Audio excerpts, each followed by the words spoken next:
Hello again. As tensions continue to rise across the Middle East, Israel's ongoing confrontations with Hezbollah in Lebanon and its shadow conflict with Iran are drawing increasing global attention. Well, these developments are not only reshaping regional security dynamics, but also influencing how countries around the world engage diplomatically with Israel. Here in Ghana, there are already questions about whether long-standing bilateral relations remain steady or are facing new pressure, particularly amid growing public debate about reparations, foreign policy alignment, and many other things, including humanitarian concerns linked to the conflict. On the pulse this afternoon, I'm engaging with Israel's ambassador to Ghana, Roy Gilad, to address these critical issues. The conversation will explore whether Ghana-Israel relations are holding firm or showing signs of strain, and what the evolving Middle East situation means for diplomacy, cooperation, and public perception going forward.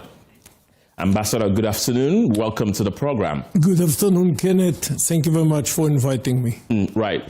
I'm wondering, do people still come to the Israeli embassy? Do Ghanaians still come to the Israeli embassy for visas to go to Israel amid these conflicts? So there is some slowdown currently. Flights to Israel has been suspended, but I think there is a light at the end of the tunnel. For instance, Ethiopian, which is the main carrier for Ghanaians going to Israel, will resume the flights on the 17th of April. I believe this is within a few days from now, and hopefully the flights will continue as planned. I think they have usually 2 flights a day, so till now there is some slowdown, but we can see already the light at the end of the tunnel. Right. Before this war, on average, how many Ghanaians trooped to the embassy for visas to go to Israel? I think every day we had like between 12 and 2. Mostly pilgrims, also some business, regular tourism. So I would say between 12 and 2 dozens every day. Okay, so that is pilgrimage. That you mentioned that's the main thing that they go. The main reason was pilgrimage, but we had quite a significant number of business people, all kind of academics. The biggest part of it was really pilgrimage. What about the Israeli community in Ghana? How large is it? So I think overall we have around 100 families here. That is to say around 400 people with the spouses and the kids. It's a significant, strong community that has very strong relations with Ghana, that goes way, way back. You know that you achieved your independence in 1957, 9 years after we did ours, but actually the embassy that I'm heading here was opened in 1956, 1 year before you achieved your independence, and this became our first ever embassy in Africa. Okay, that means Ghana and Israel have had long-standing relations dating back to even before we had independence. Way, way back. Right. Ambassador, then why did Israel vote against a resolution that was presented by Ghana to the United Nations demanding reparations for the transatlantic slave trade, which our Ghanaian president described as the gravest crime against humanity? Israel, in fact, was one of only 3 countries, including the United States and Argentina, who voted against it. Why? Indeed. So I thank you very much for giving me the podium and the possibility to explain, because in the social media I heard all kind of quotations that presumably were said by the Israeli ambassador. We never heard about it. Well, let's leave the social media aside and let's speak now with the serious media. Our problem with this resolution was exactly what you say, the gravest. There were, unfortunately, quite a number of crimes that were made against humanity.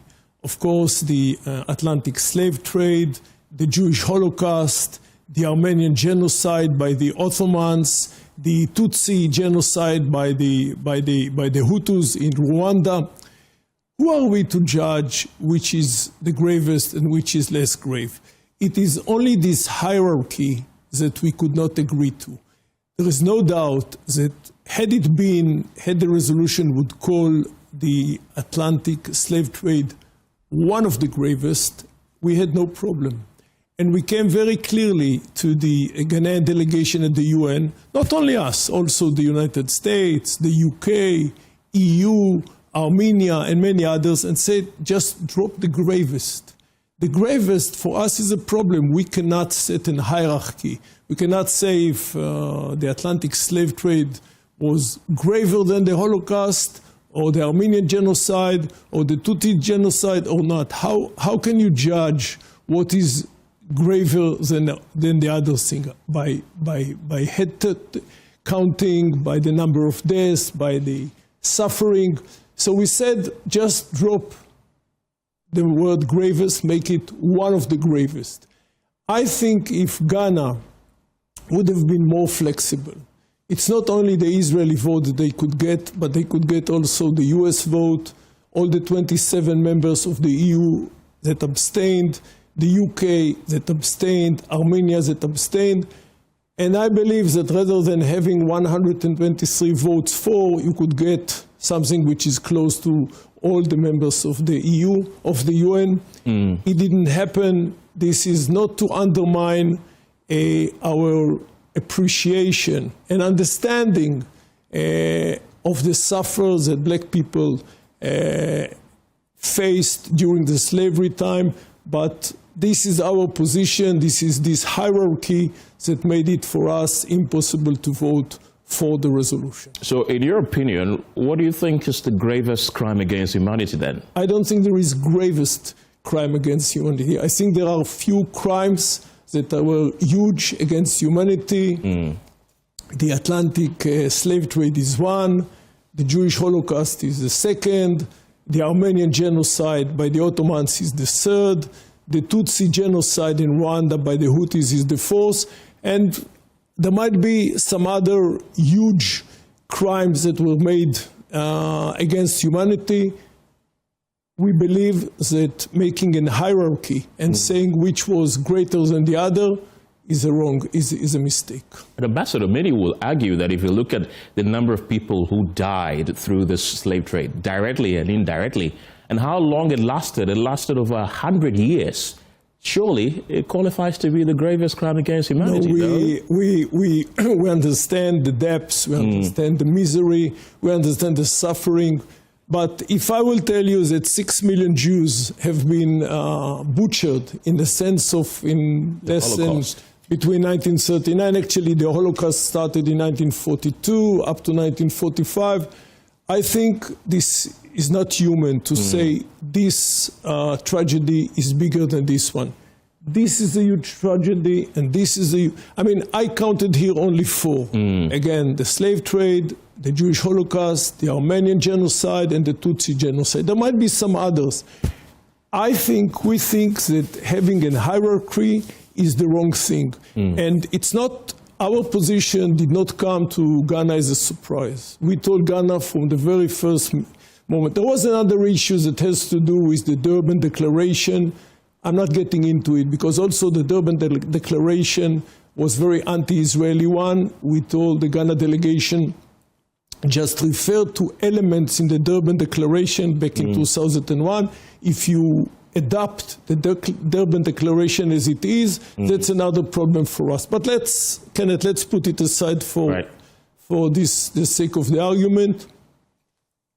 Our main concern, and not only our concern, also the Americans and the British and the EU and Armenia, was the issue of the hierarchy. We thought that the hierarchy was a wrong argument. We told your delegation, and once they choose to stick to the original proposal, we couldn't agree for that. What about the demand for reparations? Is that something Israel supports? Look,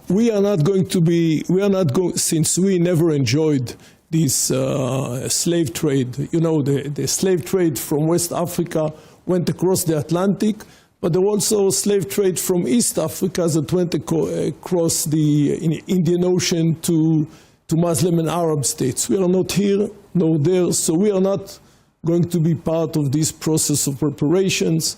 I leave it to the Americans and to the Caribbean and to the Brits that any countries that presumably enjoyed, quote unquote, from the slave trade to deal with it.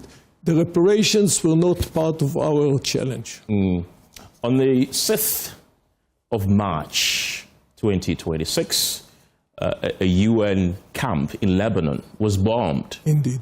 Ghanaians were injured. Ghanaian soldiers who were serving under the United Nations were injured. Now, Israel later admitted that it carried out those strikes by mistake. Indeed. There are questions that if indeed you did that by mistake or on purpose. No, I think the question is completely unfair. Why should we do such a thing on purpose? I mean, it goes without saying. As a matter of transparency, we made a checkup on our end that lasted until the 17th of March for 11 days. And on the 17th of March, we sent a letter to the Ministry of Foreign Affairs here, which I hold in front of me, IDF incident impacting UNP 5.66. This is the location of the Ghana regiment in which we took full responsibility for the fire that was done by mistake, by an error. We have no intention whatsoever to do it on purpose. In intention, it was done out of a mistake. Look, what we call in the professional language, friendly fire, I know the name sounds very strange, it happens in every war. What happened here was at UNIFIL, and I think we sent you a picture. We wanted you to present. Yeah, unfortunately, the picture is very small, so we are unable to project it. The picture, I will explain, is targets that you say Hezbollah has hit in the UNIFIL, correct? So let me depict the picture orally. Okay. Basically, Hezbollah is taking, unfortunately, UNIFIL for a ride. They are launching attacks against us. In this specific case, we were attacked by Hezbollah that were based like 500 meters from the UN, from your position. We had 8 people that were injured, including the commander of the platoon. One of them was injured very badly. Trying to answer the source of the fire, or to address or to challenge the source of the fire, which was like 500 meters from your positions. Indeed, we hit the base by mistake. But this is a pattern that is being done by Hezbollah terrorists day in and day out. They sneak next to the, and that's why I wanted the map to be here. It's been worked on. They sneak next to UNIFIL positions, sometimes 200 meters, sometimes 300 meters, sometimes 500 meters. They shoot against us and they escape. While trying to put an end to this fire that in this case injured 8 of our people, mistakes can happen. This is exactly why a week after we addressed your ministry and explaining what happened on the 6th of March, immediately a week after, on the 22nd of March, we have approached UNIFIL command in South Lebanon and in New York, the UN, and here, that the Ghanaian regiment will temporarily reposition its location into other locations in South Lebanon, because out of all the 5 or 6 battalions of UNIFIL in South Lebanon, it appears to us that your people are positioned in the most dangerous place from which the biggest amount of fire is being launched against us. So actually the map should be like this, but anyway, what you see here in red is the launchers of UNIFIL. What you see here in blue is the position, what you see in red is the launchers of Hezbollah. What you see in blue is the UNIFIL. This is the border, and you can see how close the launchers are to the base. Those are, in some cases, 200 meters, some cases 600 meters. And this is only part of the problem. The other part is that since the beginning of the war, 165 launches fell in Lebanon, did not even manage to cross the border. They fell in Lebanon.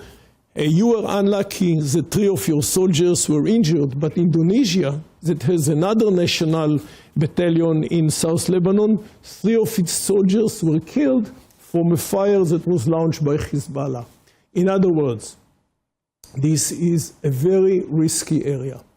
We are very sorry for the incident that took place on the 6th of March. However, immediately following the incident, in order to avoid more casualties, we have asked the command of UNIFIL to reposition the Ghana battalion into new positions in South Lebanon. That Why? Why should they? Because Hezbollah took advantage of your own people, and basically, in so many words, they use them as human shields. Using something or someone as human shield has become a mantra that Israel says all the time. And I'm looking at the history of Israel attacking or bombing UNIFILs. It's over 20. If you look at 1996, for instance, during the Qana massacre, Israel attacked the compound of UNIFIL, killing several civilians. Over 100 people died. Yeah, but from Lebanon, not that I underestimate Lebanese, but not UNIFIL.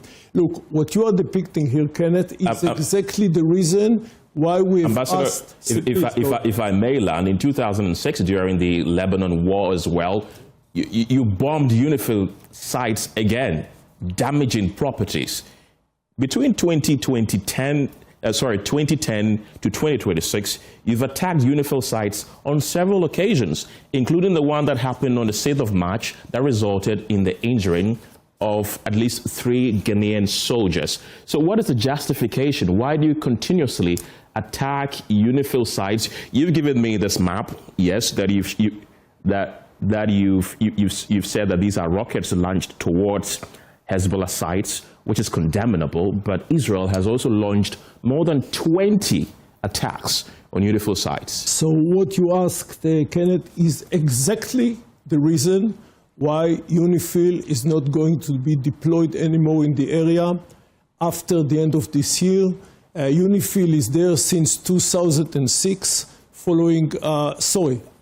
since he's there since, I believe, the early 80s. No, since Resolution 1978. Exactly. UNIFIL is there since the adoption of Resolution 1701. We have reached a conclusion that the presence of UNIFIL in the area is not serving our interest because Hezbollah is taking them for a ride. That's why we have asked the UN to evacuate all UNIFIL soldiers. 7,000 UNIFIL soldiers are not going to be there starting from the 1st of January 2027 because they are being taken for a ride by Hezbollah, who's using them as a human shield. They are launching attacks against us from the nearby of those positions of the UNIFIL, and when we try to answer the fire, mistakes, errors happen. That's why we've asked UN to put an end to UNIFIL. We have a lot of appreciation for your people there. And what is the UN saying? No, it was agreed. It was agreed. France was not happy without it, but the Security Council have decided that's the end of the mission of UNIFIL. Unfortunately, there is another campaign in South Lebanon, but we believe that starting from the 1st of January 2027, our campaign against Hezbollah is going to be much easier. Currently, unfortunately, with all the respect that we have for the 900 Ghanaian soldiers that are there as part of 7,000 soldiers overall of UNIFIL in South Lebanon, those soldiers are making our campaign against Hezbollah much more complicated. Look, Kenneth, each government has responsibility for its own people. And having security is #1 responsibility. My government is in charge for the security of the people in Israel.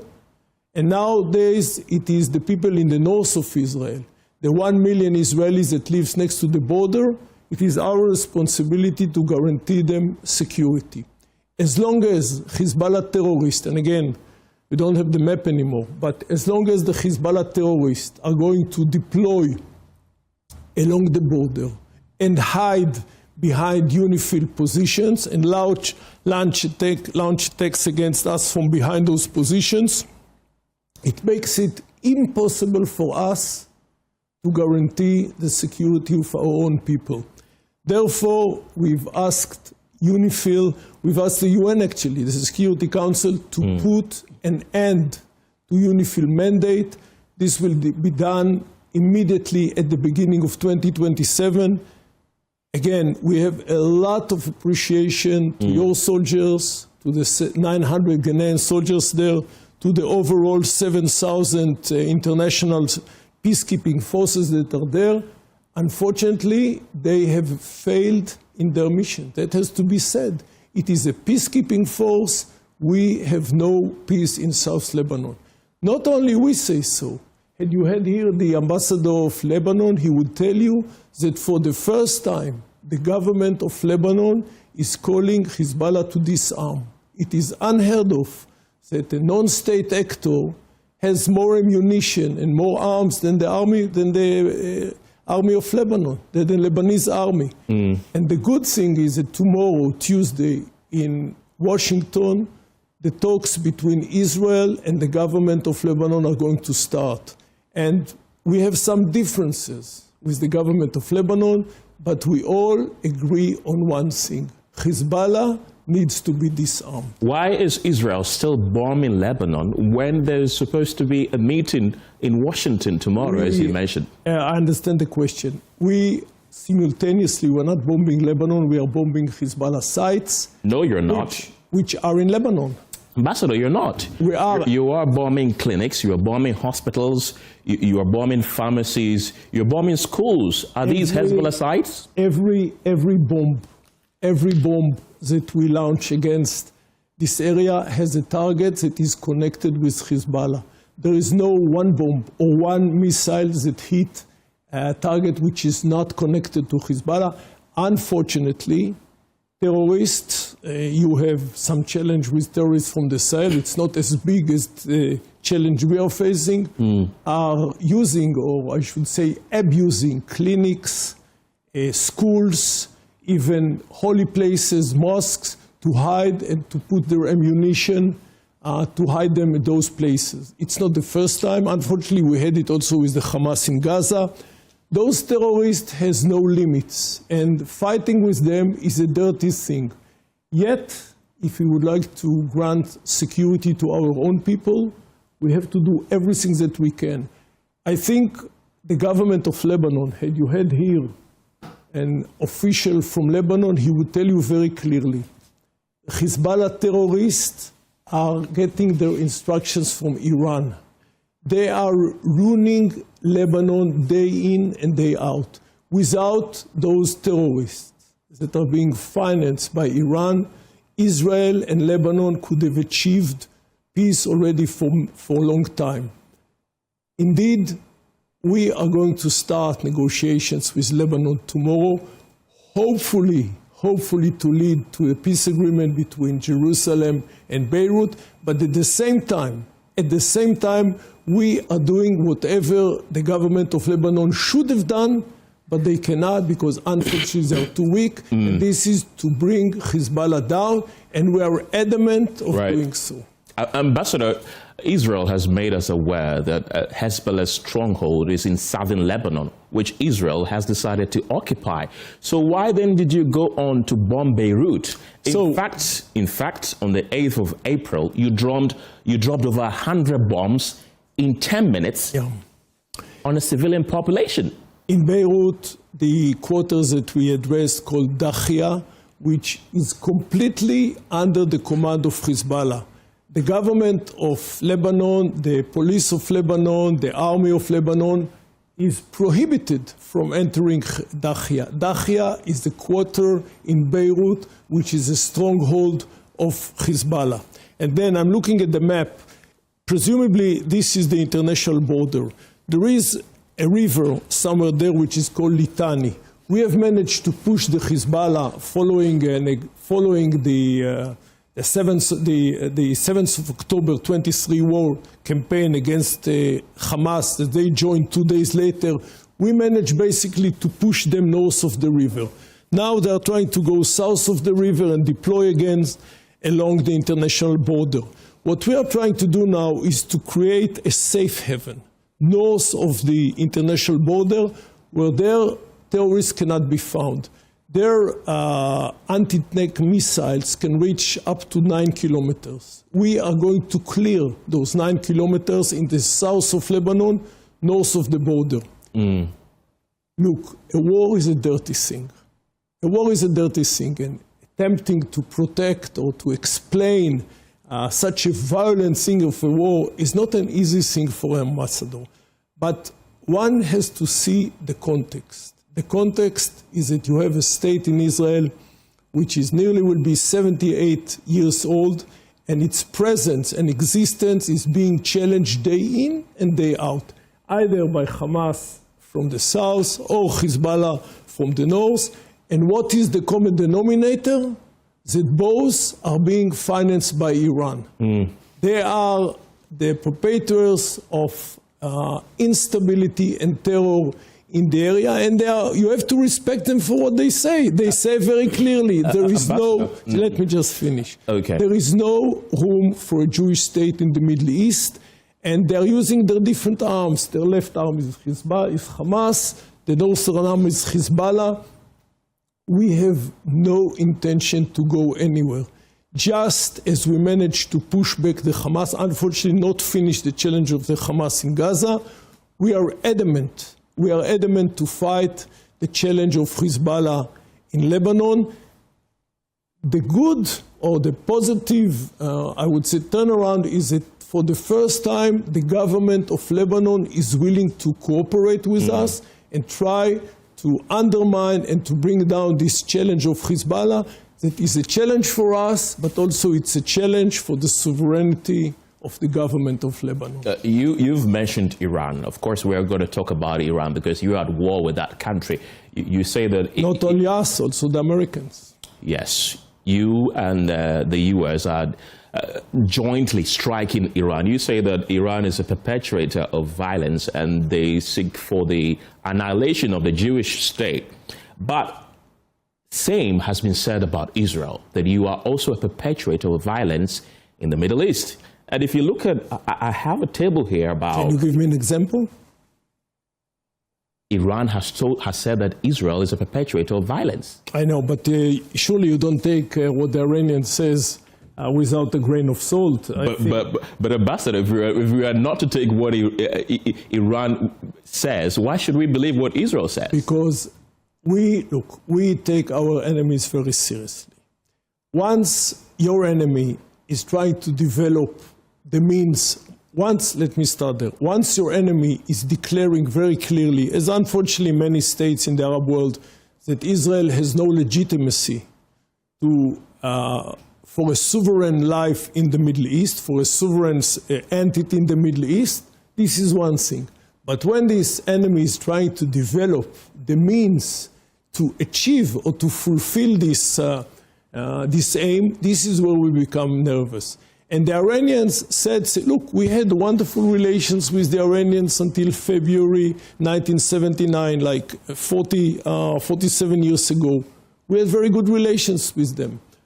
Then, when the mullahs took over, they said from the very early beginning, Israel is the small state, Satan, and who is the big Satan? The United States. So they have put their money where their words were, and they tried to develop nuclear weapon in order to bring down the Jewish state. Are we looking only for a nuclear mushroom over Israel in order for us to understand that our enemies are serious? But Ambassador, Iran has always maintained that their uranium enrichment program or their nuclear program is for civilian purposes. Yeah, and for 47 years they are lying. You know, Ghana is a member of the IAEA. They've been lying to who?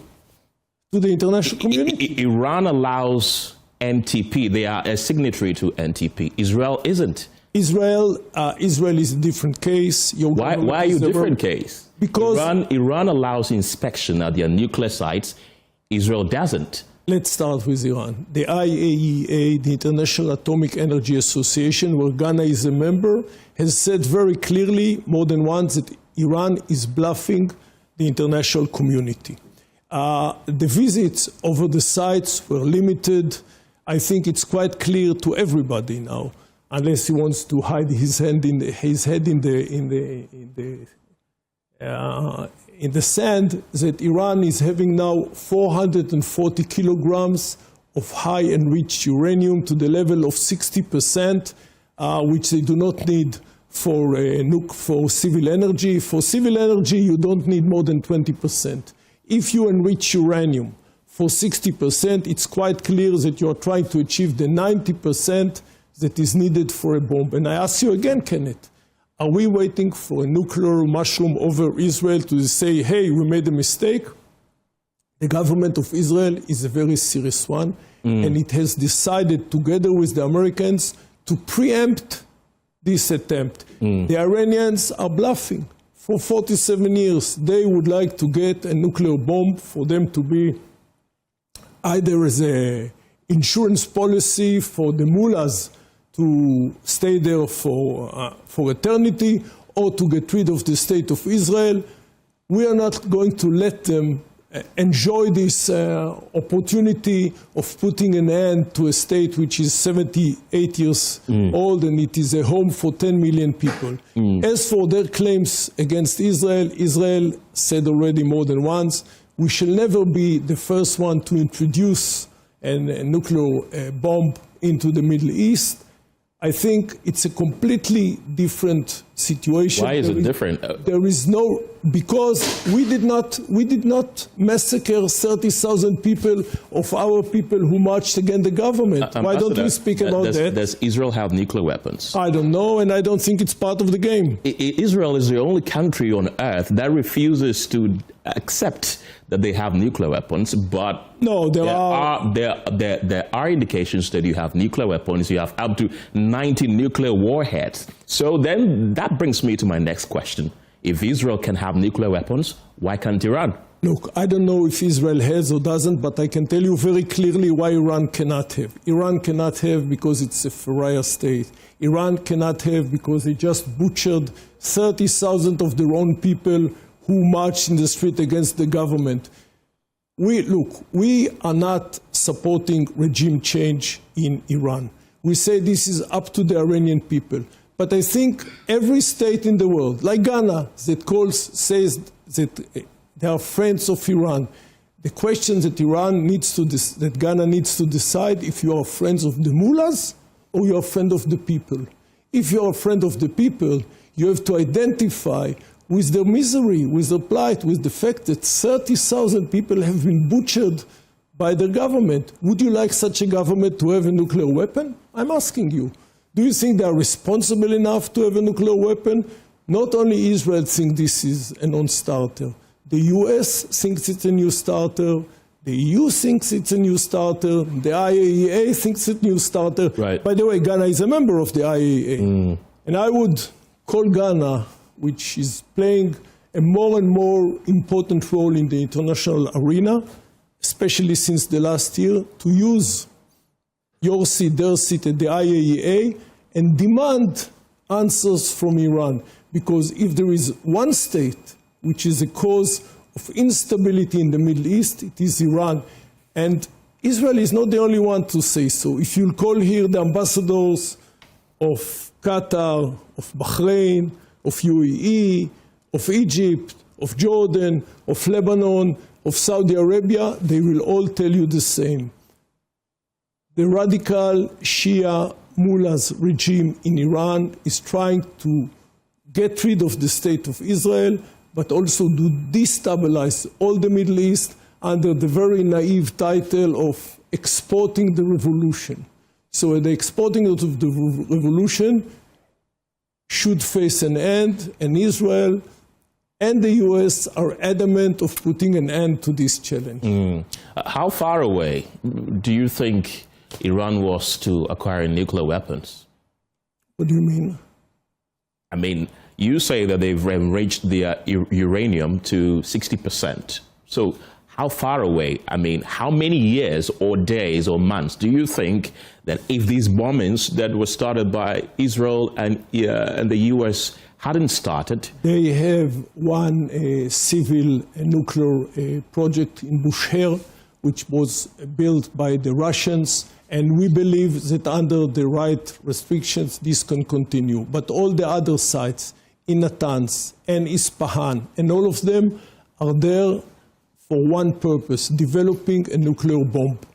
And the main issue is, again, I said it before, let me repeat, the 440 kilograms of high enriched uranium, which are buried in the ground somewhere in Isfahan.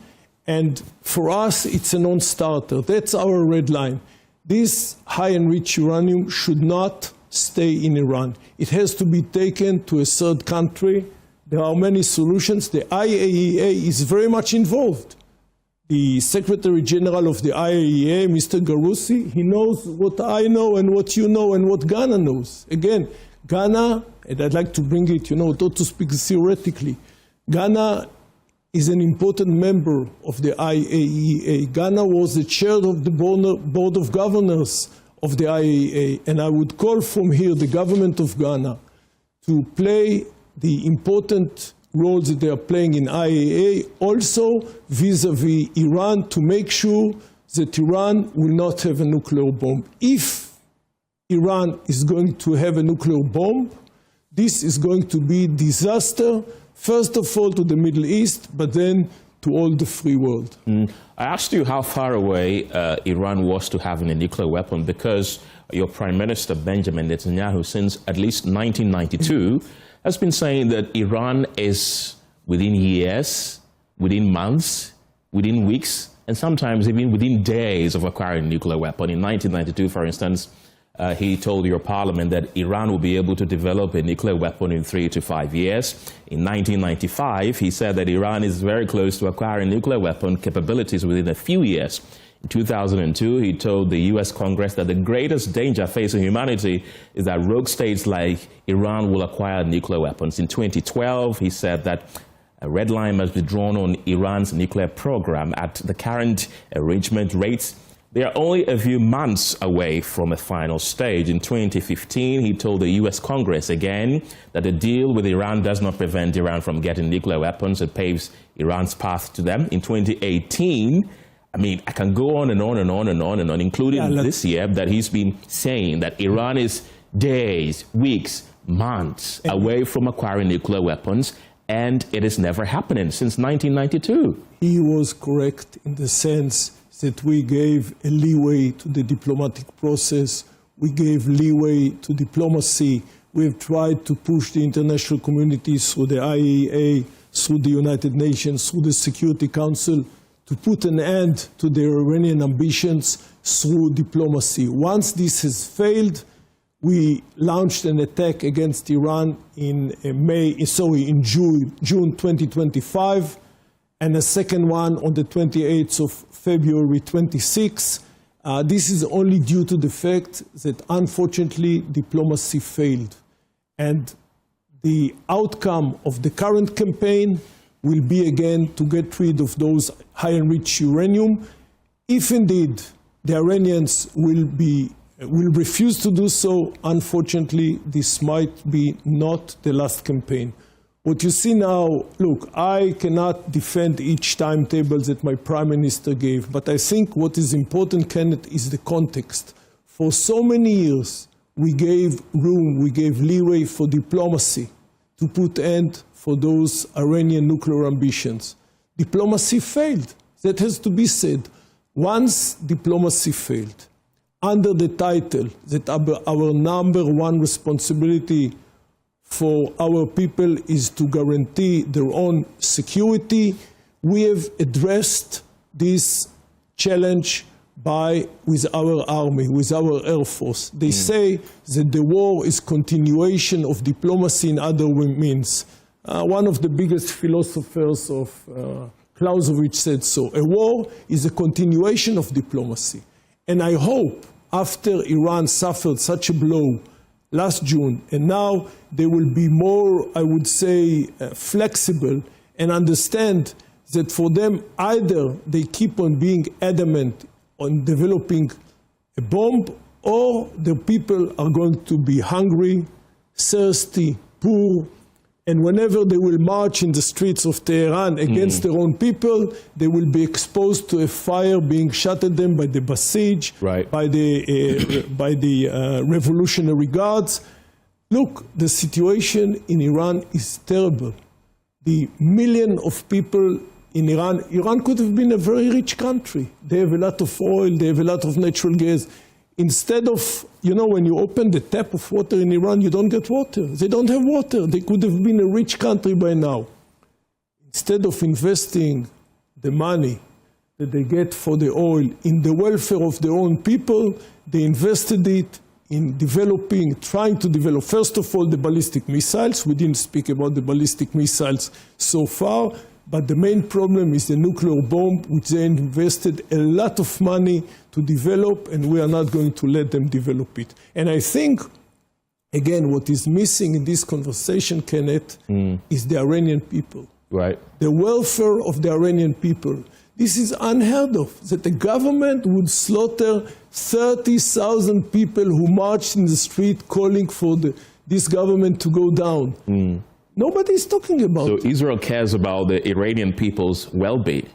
By all means, we had wonderful relations with them. If you do, why then have you bombed 42,900 civilian buildings? You have destroyed more than 900 schools, over 200 health facilities.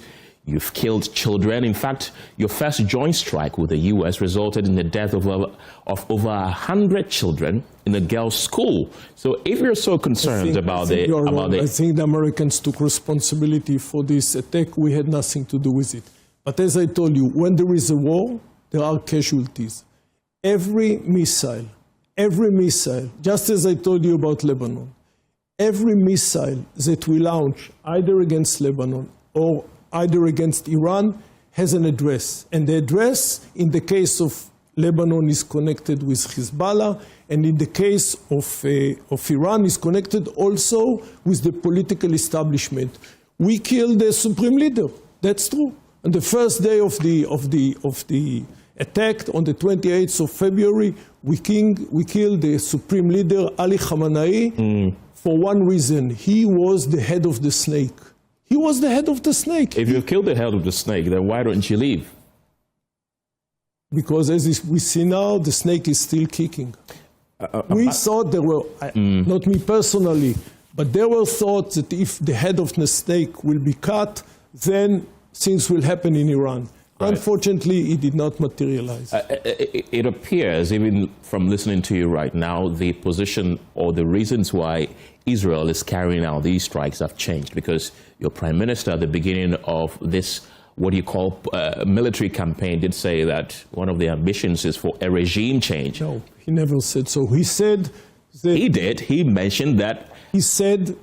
He did mention that. Yes. I'm representing my prime minister. He said there are three things. To put an end to the nuclear program, to limit the ballistic missile program, and to create the conditions for the Iranians. For the Iranians to change their own regime. It is not the same. What does it mean then? It is to bring the administration to such a weakness where the Iranian people can take their luck in their own hands. It's not the same. It's not the same like what you said. Well, we all have different understanding to what you mentioned, but it's still strong. No, I go by the record. Right. Create the conditions by weakening the government for the Iranian people to take their own luck in their own hands. So that it changes the government. That's what he... Look, we are not going to shed any tears. We are not going to shed any tears if we see a new government in Tehran. Not only us. I think all the international community, you know what? Also the government of Ghana should be very happy if the mullahs are going to be gone from Tehran, and a new, I would say, modern, peaceful administration will take over that will look for tranquility and peace and stability. This will serve not only the interest of Israel, but it will serve the interest of all the moderate states in the world looking for peace and tranquility, including the government in Accra. Right. Iran, just like Israel, has limited friends in the Middle East. And most of the time you hear... Why? I think we have quite a number of friends in the Middle East. Yes, you're now normalizing relations with some of the countries within the Middle East, but there's still some enemies, as you describe them, of Israel within the Middle East. Some of these enemies, just like the enemies of Iran, counter-accuse both countries that Israel... No, I don't think so. Again, I do not agree with you. I think Ambassador, Qatar, if I may. Bahrain, you may, but UAE, Saudi Arabia, Oman, they know very well what we know, that the danger doesn't come from the West. Syria, it comes Syria, Iraq, Yemen. They all. They also Syria cut relationship with Iran. Syria, since the Assad regime was brought down, they cut relationship with Iran. Yes. Yemen, they hate the Houthis. The Houthis are challenging the government in Sana'a just the way they are challenging us. I must tell you that I think the geopolitical map now in the Middle East is much more in the favor of Israel.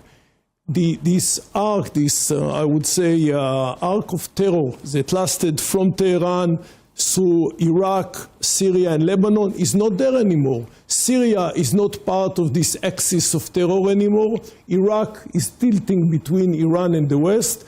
And Lebanon, the government says very clearly, we are against Hezbollah. Hezbollah is serving the interest of Tehran. So unlike the 6th of October 23, one day before the Hamas attack, currently, today is the 13th of April 26, the geopolitical map, pity we don't have a map here, but the geopolitical map in the Middle East have changed dramatically. Tilted in the favor of Israel. By all means, big time. But and against the interest of Iran. You've been accused, Israel, just like Iran, by unfriendly countries as being the biggest threat in the Middle East. Ambassador, I want to ask you, is Iran or Israel the biggest threat to peace in the Middle East? I want to ask you, is this a serious question? It is. Well, if it's a serious question, look, with all due respect, I have a feeling maybe I didn't make myself clear in the last half an hour as much you did. as I enjoy. You did. There's got to be a follow-up to that. That's what I'm asking you. There is no one state, not only in the Middle East, in all the world, which is big, which is a bigger danger and challenge to world stability and peace than Iran. Iran, wait, you asked me a question, let me try to explain.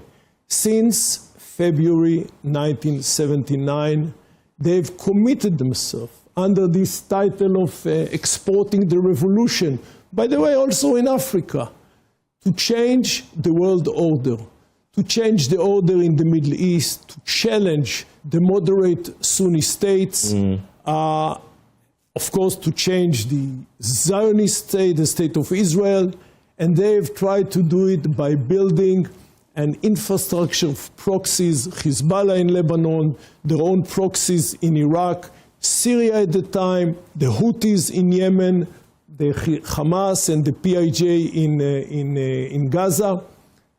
And all this came against us on the 7th of October 23, when we really faced a challenge as we've never faced before. Indeed, in the last 2.5 years, since 7th of October 23 till the 14th of April 26, we have managed to change the geopolitical map of the Middle East in a dramatic way. And we are adamant to answer your question, Kenneth, to bring an end also to the head of the snake. Right.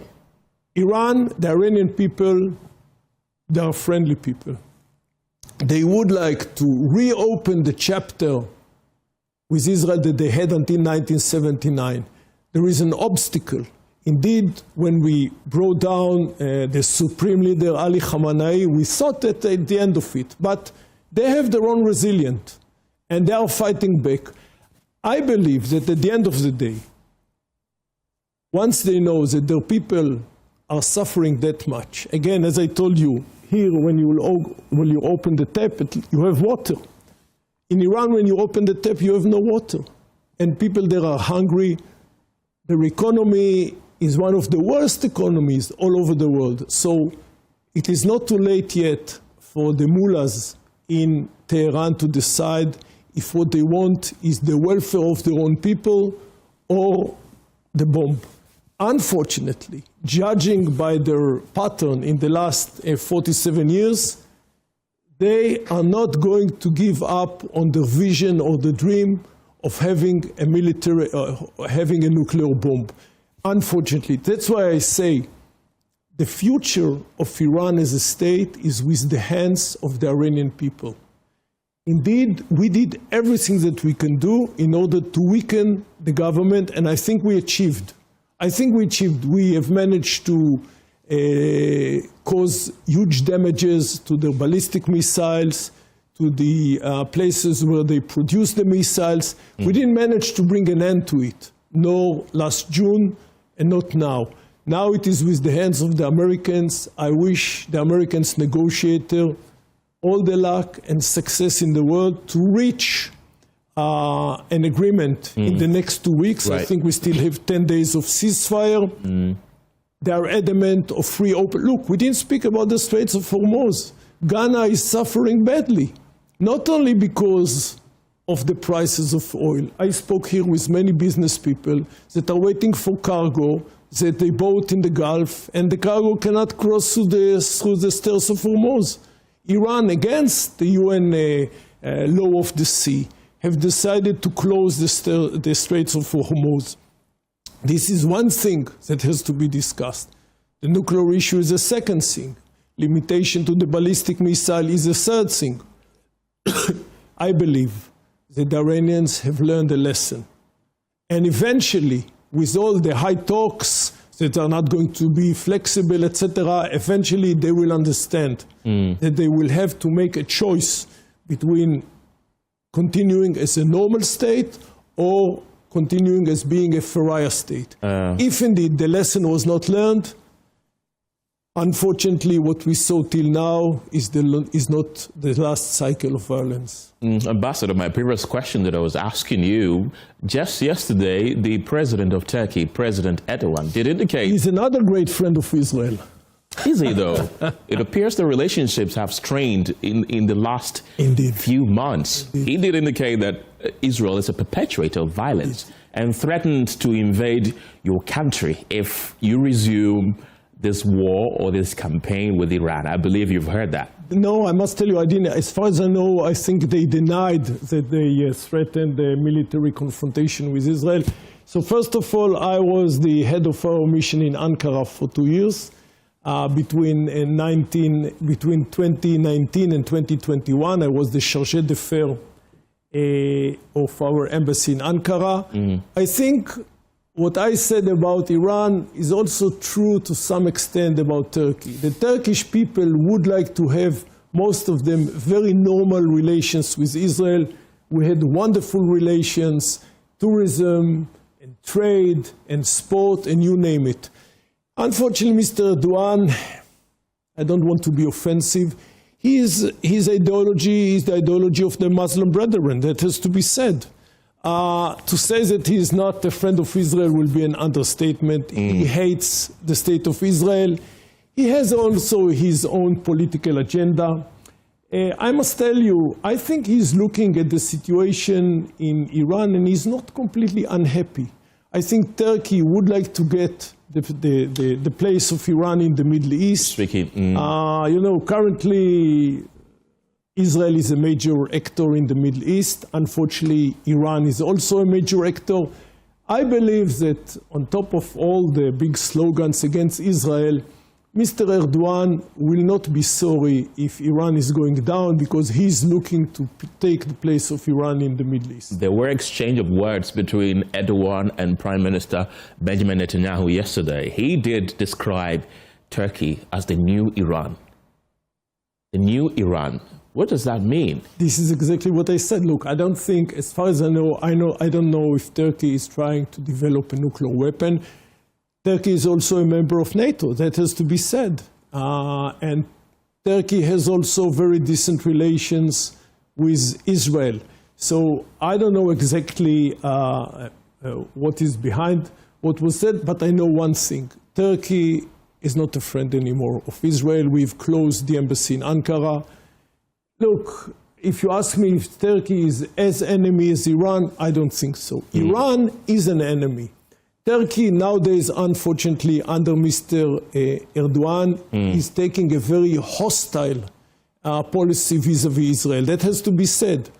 But just like the Iranian people, I believe also the Turkish people their attitude vis-à-vis Israel is a friendly one.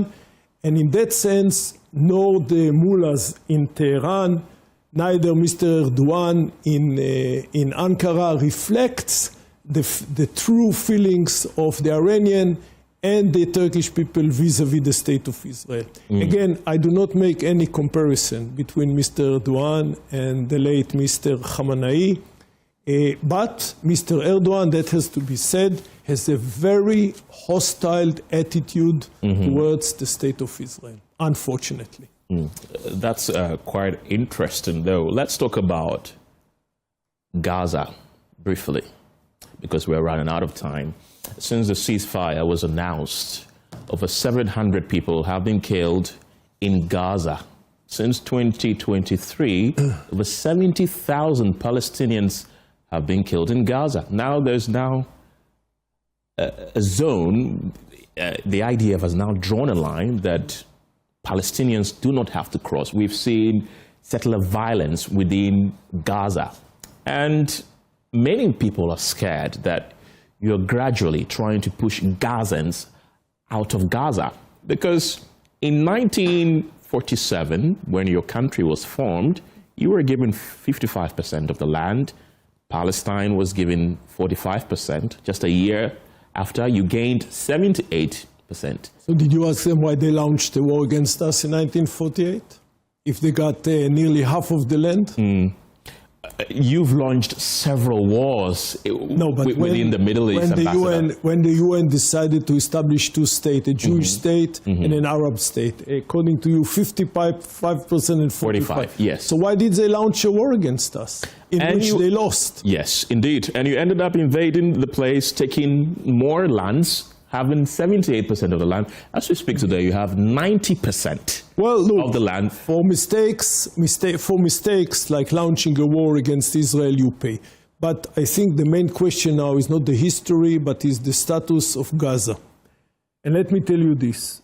While most of the attention, just like the attention in this interview, was to the north, to the Hezbollah, or to the east, Iran, the situation in Gaza is not good. Indeed, Gaza now, again, it's a pity we don't have a map, is divided into two parts. The western part between the border and what we call the yellow line is held by Israel, by the IDF, and all the area east of the yellow line up to the sea of the Mediterranean is held by the Palestinians. We have no intention whatsoever, I tell you publicly, to extradite the Palestinians from Gaza. The 2 million Palestinians that live there can stay there as long as they are willing to live in peace next to Israel. And there is one obstacle which is not willing to disarm themselves, and this is against the Hamas. Again, most of the world attention now is with Lebanon and Iran. I'm personally following very closely the situation in Gaza. And I must tell you, once we are done with Hezbollah and Iran, we unfortunately might have another cycle of violence in Gaza. Unfortunately, Hamas, against their commitment as part, do you still remember the Trump 20 points of peace in Gaza? I do. One of those points was the commitment of Hamas to disarm themselves. They have refused to do so far. By the way, talking about Turkey, all the members of the Arab League, the 22 members of the Arab League, call for the disarmament, for the decommissioning of Hamas. There is one two states in the world that are against it, Iran and Turkey. Turkey say Hamas should not disarm themselves. Turkey is a destructive element in Gaza. That's why we don't want to see them. Right. They are an element which has not brought any stability for Gaza. But let's put Turkey aside. Hamas, nowadays the Board of Peace was established, the International Stability Force was established. Mr. Nikolai Maldanev is there on behalf of the Board of Peace. He's like the Secretary General of the Board of Peace that is being chaired by Mr. Trump. And he meets with the Hamas people day in and day out. Today they are in Cairo. And Hamas, again, we judge our enemies by what they say. And one thing can be said, they are very transparent, and they say we are not willing to give up our weapon against our commitment. If this is going to be the situation in the future, we might have, unfortunately, another cycle of violence in Gaza. Ambassador, we're running out of time, so we have to run it. But I want to give you just 30 seconds. Please. 30 seconds. Do you think all these things happening will strain Ghana's relations with Israel? 30 seconds, briefly. No, I don't see any reason. Ghana says day in and day out that they care for Israel, that the friendship that is already 77, is already since 1957 is there to stay. We enjoy a lot of support among the Ghanaian people. We get a lot of support at the embassy. And again, I'll finish with what I've started. Ghana is playing a very important role in the international fora, in international organizations. I believe, we all believe, Jerusalem believes that this traditional friendship between Ghana and Israel needs to be reflected in a good way also in the international fora, specifically vis-a-vis Iran. I'm talking about the IAEA. Right. When we expect Ghana to make sure that the IAEA is doing what it needs to do in order that Ghana will not have a nuclear bomb. Roy Gilad, thank you very much. He's the ambassador of Israel to Ghana. Thank you once again for coming on. Thank you for hosting me, Kenneth.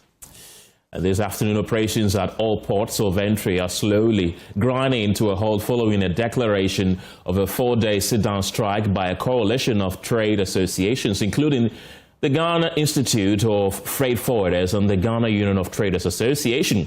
The aggrieved traders say the industrial action has become necessary, citing government reluctance to address several concerns they have with the publican AI system. Listen to the General Secretary of the Ghana Institute of Freight Forwarders, Paul Kwabena-Mensah.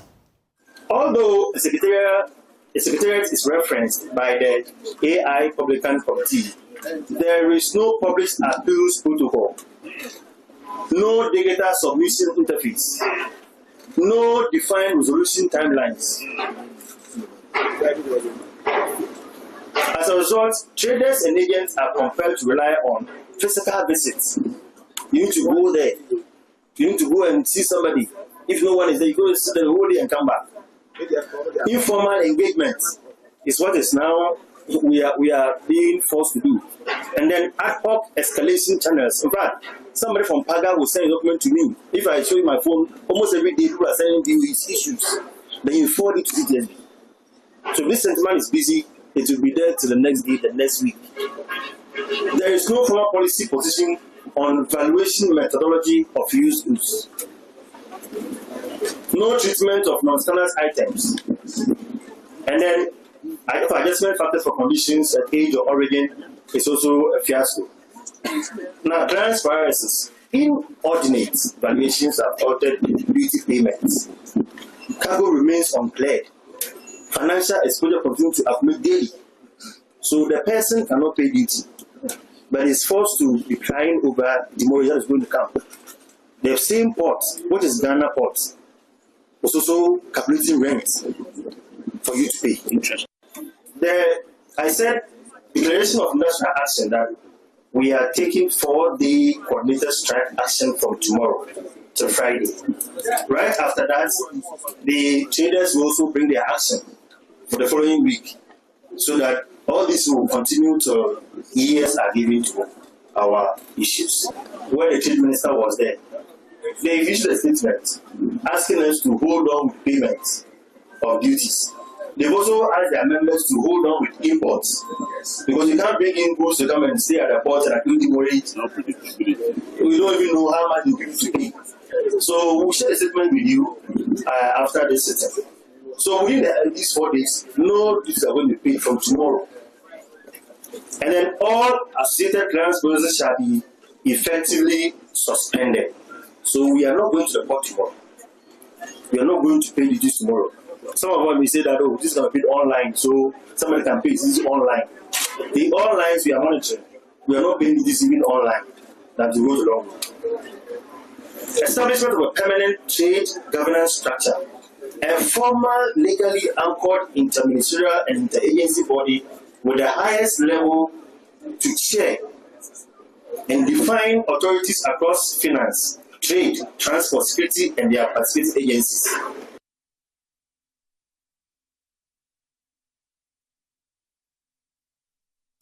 My colleague Carlos Coloni just returned from Tema Port and is joining me in the studio. Carlos, paint a picture of what happened there when you went there. So the situation actually happened at the Ghana Institute of Freight Forwarders headquarters in Tema.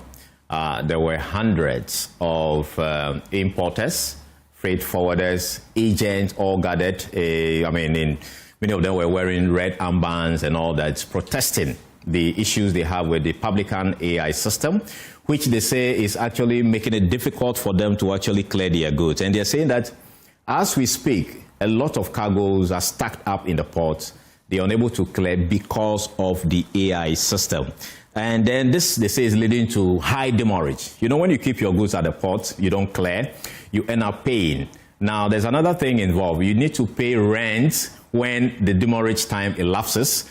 The goods or the cargo would be moved to a state warehouse, where the state would also charge you for rent. So all these is making it difficult for them to actually do business. So they are really not happy with the government. And according to the meetings they've had with the government over the issue have not been successful. Government appears to be reluctant. Government appears to be pushing to go ahead with the implementation of the publican AI system. So this is really making it difficult for traders. So as we speak, the ports remain shut because the importers, freight forwarders, agents are not paying what they call duties at the port and all that. So that is the picture from the Tema port. And it's important to add that this is not happening just at the Tema port, across the country. So if you go to Paga, you go to Aflao, you go to Elubo, that's how the picture looks like across. And we heard that there was a meeting between the leadership of the union and also the Ghana Shippers Authority. Exactly. Around 11 a.m. that meeting commenced. We are picking that meeting has ended now. As to what they have agreed on at this point, we cannot tell. Carlos Coloni, thank you very much.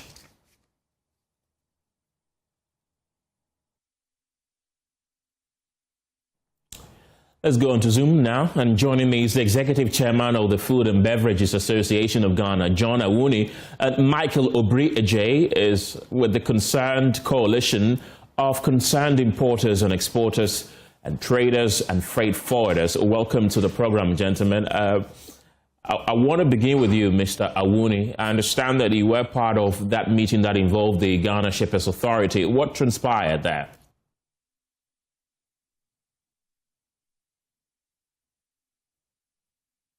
Can you unmute your microphone so we can hear you? So thank you so much. We had a meeting a little after 11 o'clock, and it was chaired by the CEO of the Ghana Shippers Authority, Professor Jampo, with his team of managers. And Professor Jampo was instructed to meet the associations on behalf of the Transport Minister and the Minister of Finance, as he told us that they were both out of town, and so he was asked to meet us and appeal to us to suspend every action of us till Thursday when they return, and then we can meet.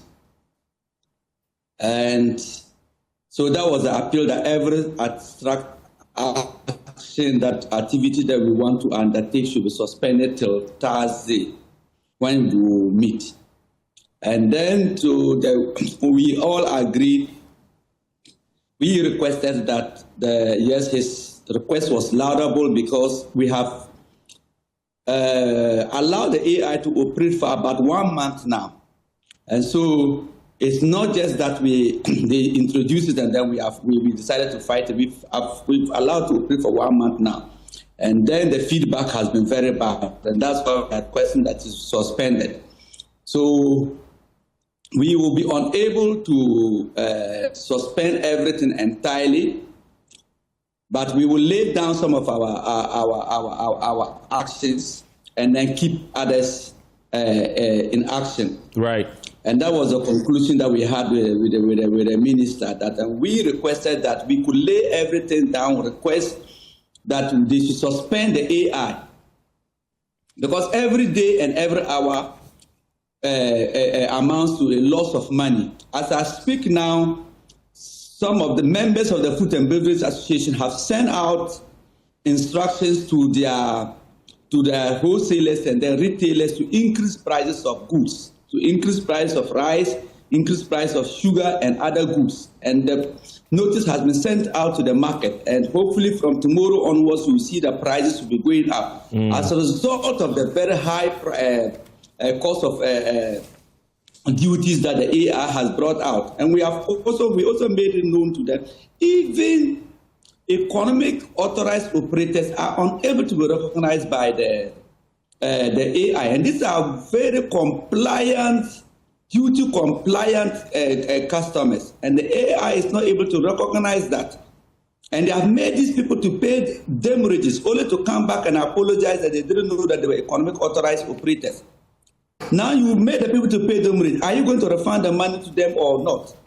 So if they want us to suspend our action, then they should suspend the AI and take the word. Because when they suspend the AI, it doesn't mean that we are not activity will not go on the port. Clearing will continue to go on, just that the AI will not operate. Incomes are there and other port tools that are used for clearing are all there and they can operate. So if the government is unable to suspend that AI for now, for even 2 days, then we will also continue with our action. And that is the result.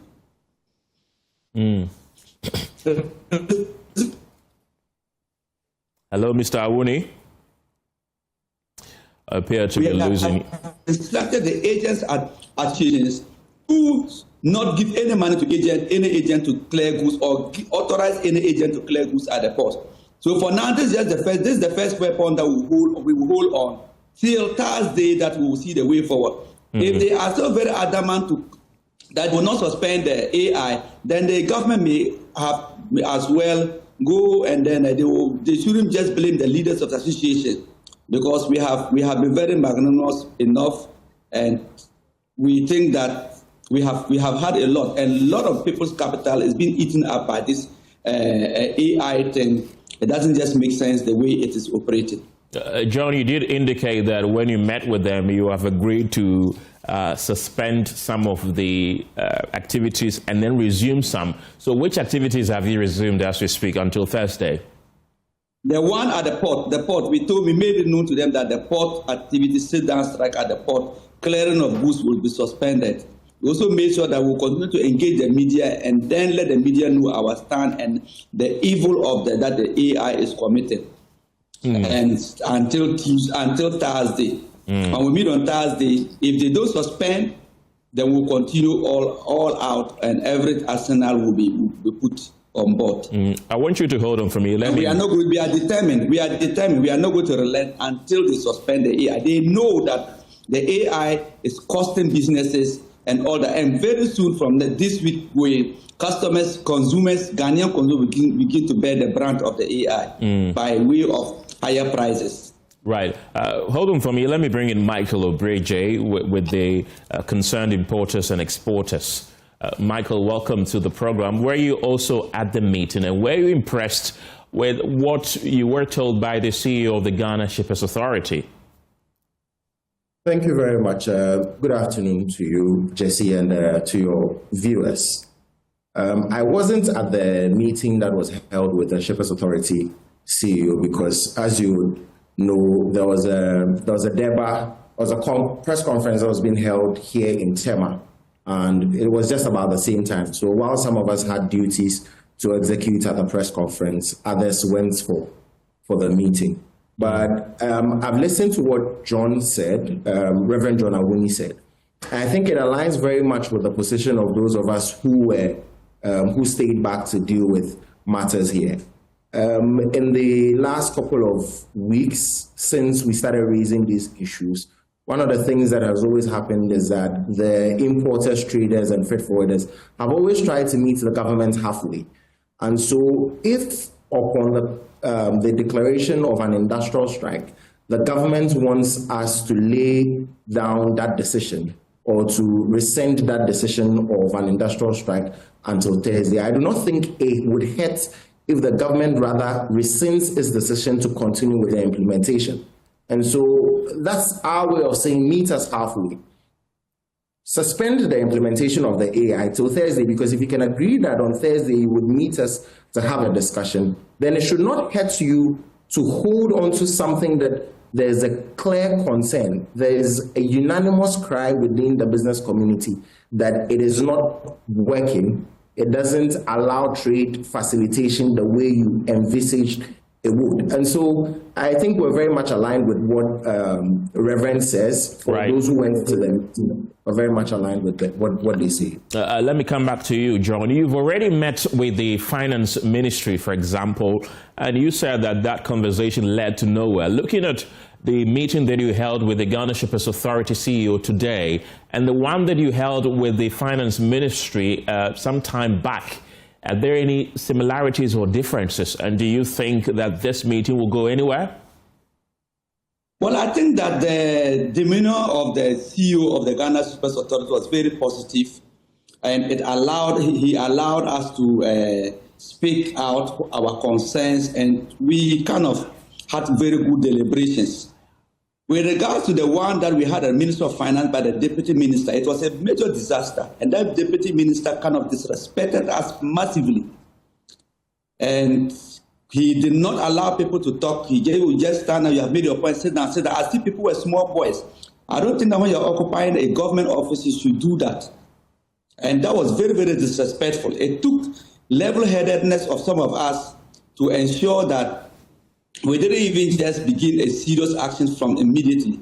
We came out and everybody was very angry, and we had to appeal to colleagues that let us just update the Honorable Minister of Finance, Honorable Atu-4%, about the outcome of the meeting before we take any action. And that was a Thursday that we met, and then we sent out a petition explaining what happened at the meeting, and then also outlining out our request. And then we gave it to the Honorable Minister, and the Easter holidays came and we haven't heard. And now that the CEO of the Shippers Authority said he has been asked to meet us while they are out of town.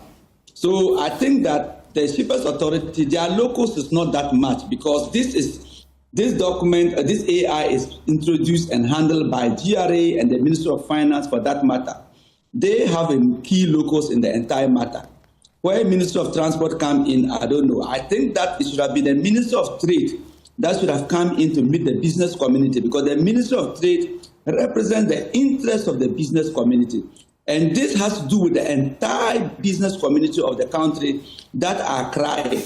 So instead of Minister of Transport meeting, it should have been the Minister of Trade. But be that it may, a meeting has been held, and we look forward to the Thursday meeting. And we are making no other request than the fact that let the AI public can be suspended.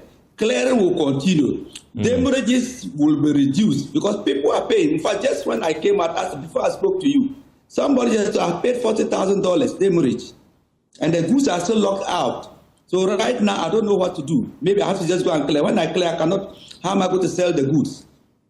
And like I said, some of them who are also bringing their goods are beginning to route the goods to Togo, and some of them to Cote d'Ivoire. They will bring the goods in because your borders are not tight.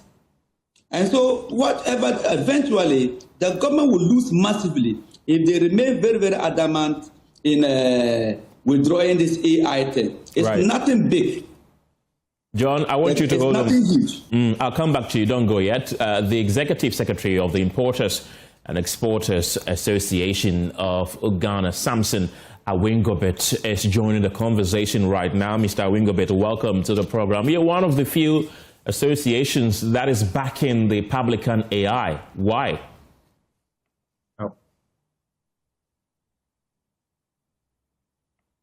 Unmute your microphone so we can hear you. All right. So you can hear me now? Yes. Okay. So good afternoon, and good afternoon to your cherished viewers and to my colleagues, my two colleagues, the Reverend John Awone and Michael as well. I have listened to it. So what is your question again? Can you post your question? I'm saying that you are one of the few associations that is backing the publican AI. Why is that? Okay, thank you very much. This is the government that has really listened to business community and are willing to engage, listening to John Awone's submission. I will tell you that this is the government that came in when at the port, custom were using 13 cedis as at 7th January 2025. Dollar was hovering around 14 cedis to $1. And the government came and abolished COVID levy, e-levy, and brought down VAT from 21.9 to 20%.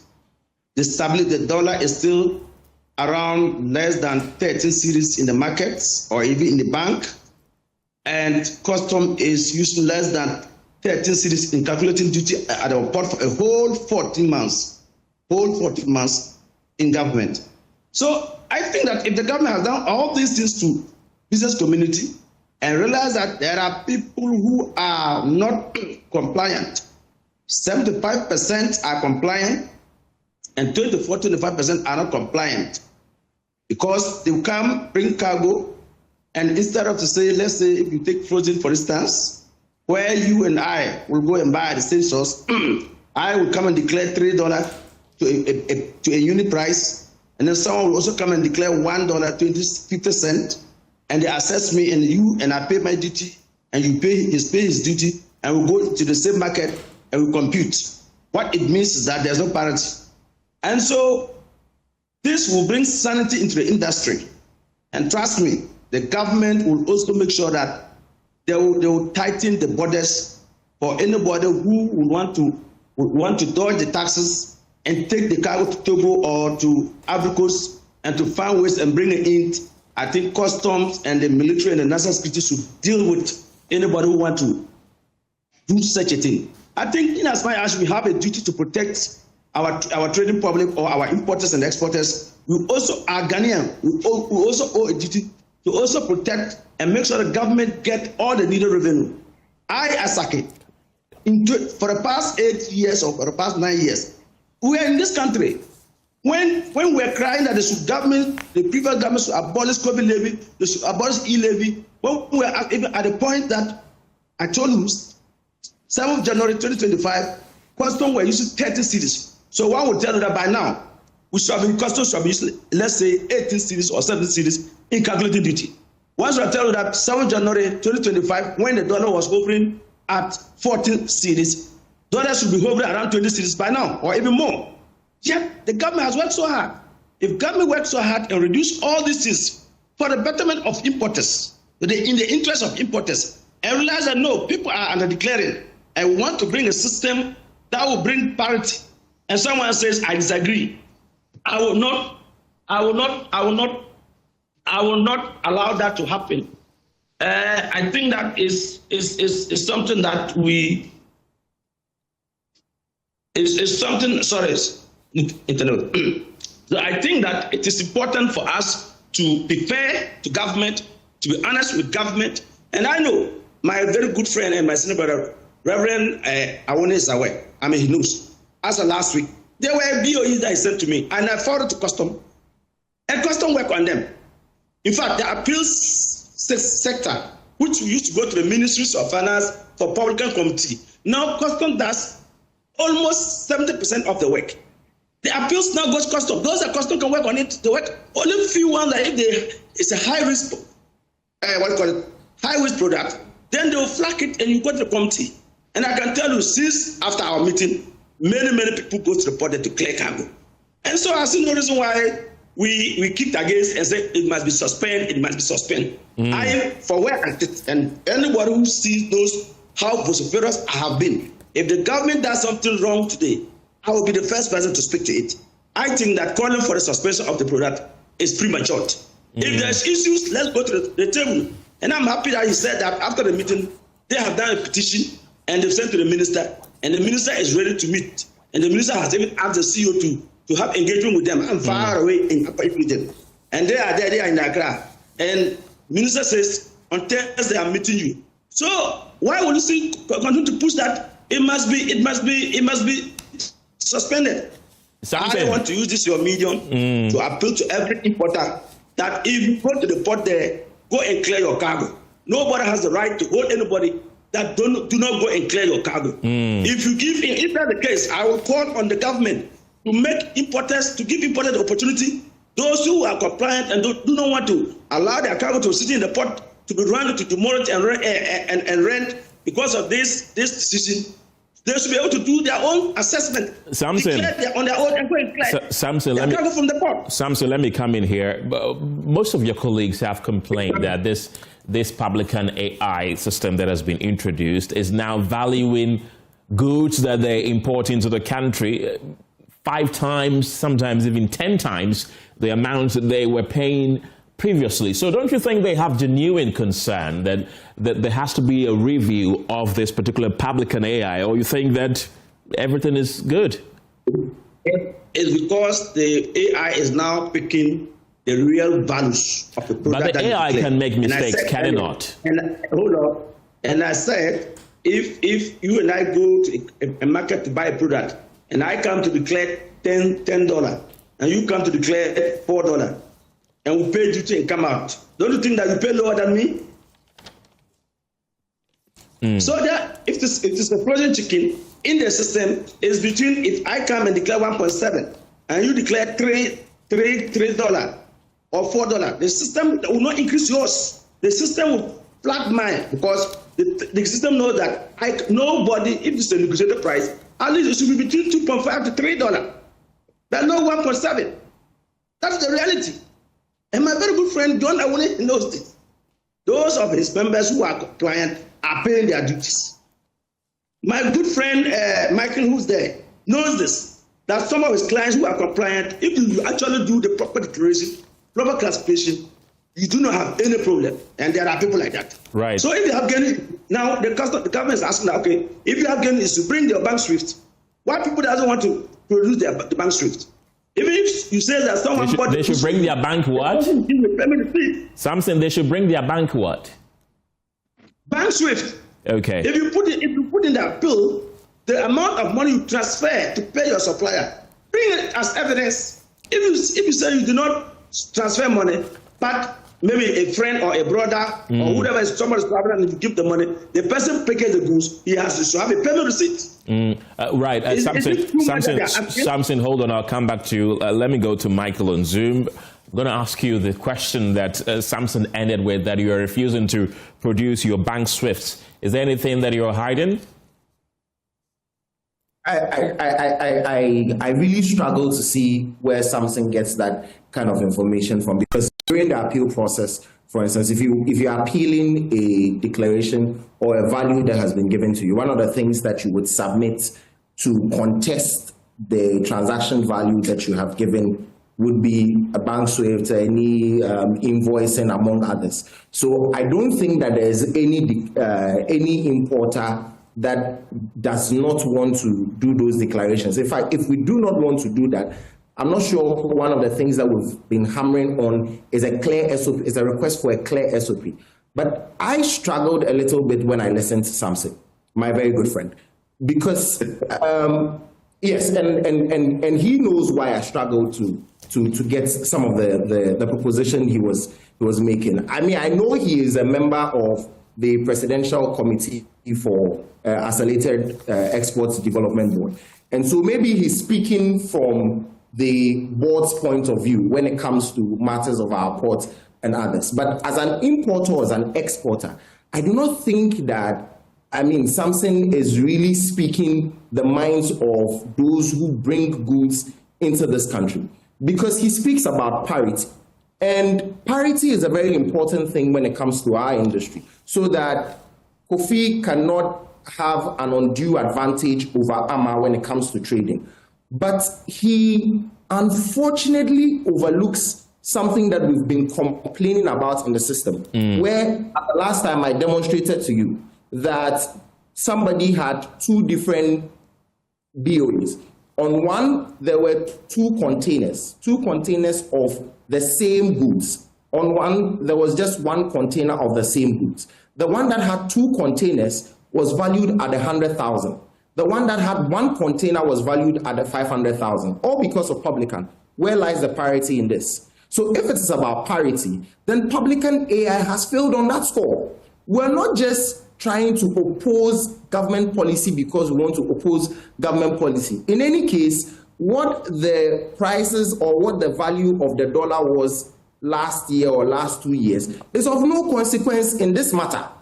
It's of no consequence in this matter because the government is elected to do something. The government is elected to make sure that for us, the business community, we are able to thrive and do business. So we thank God that dollar has moved all the way from 15 and we don't calculate duties with 13 and now we calculate with 11 whatsoever. It is not for us, the business community, to speculate what it would be if another government was in power. Right. Ours is to say that regardless that the dollar has come down, governments cannot introduce policies that are draconian in nature. What you would essentially be doing is to introduce policies that are counterproductive. So let me give you an example. If in 2024, when and there's a BOE like that, when someone was bringing a particular good, same container, he was paying 60,000 Ghana cedis as his value, his duty. Today, when you are valuing or when you are using the dollar at a rate of 10, that same person is paying 280,000 Ghana cedis as his duty.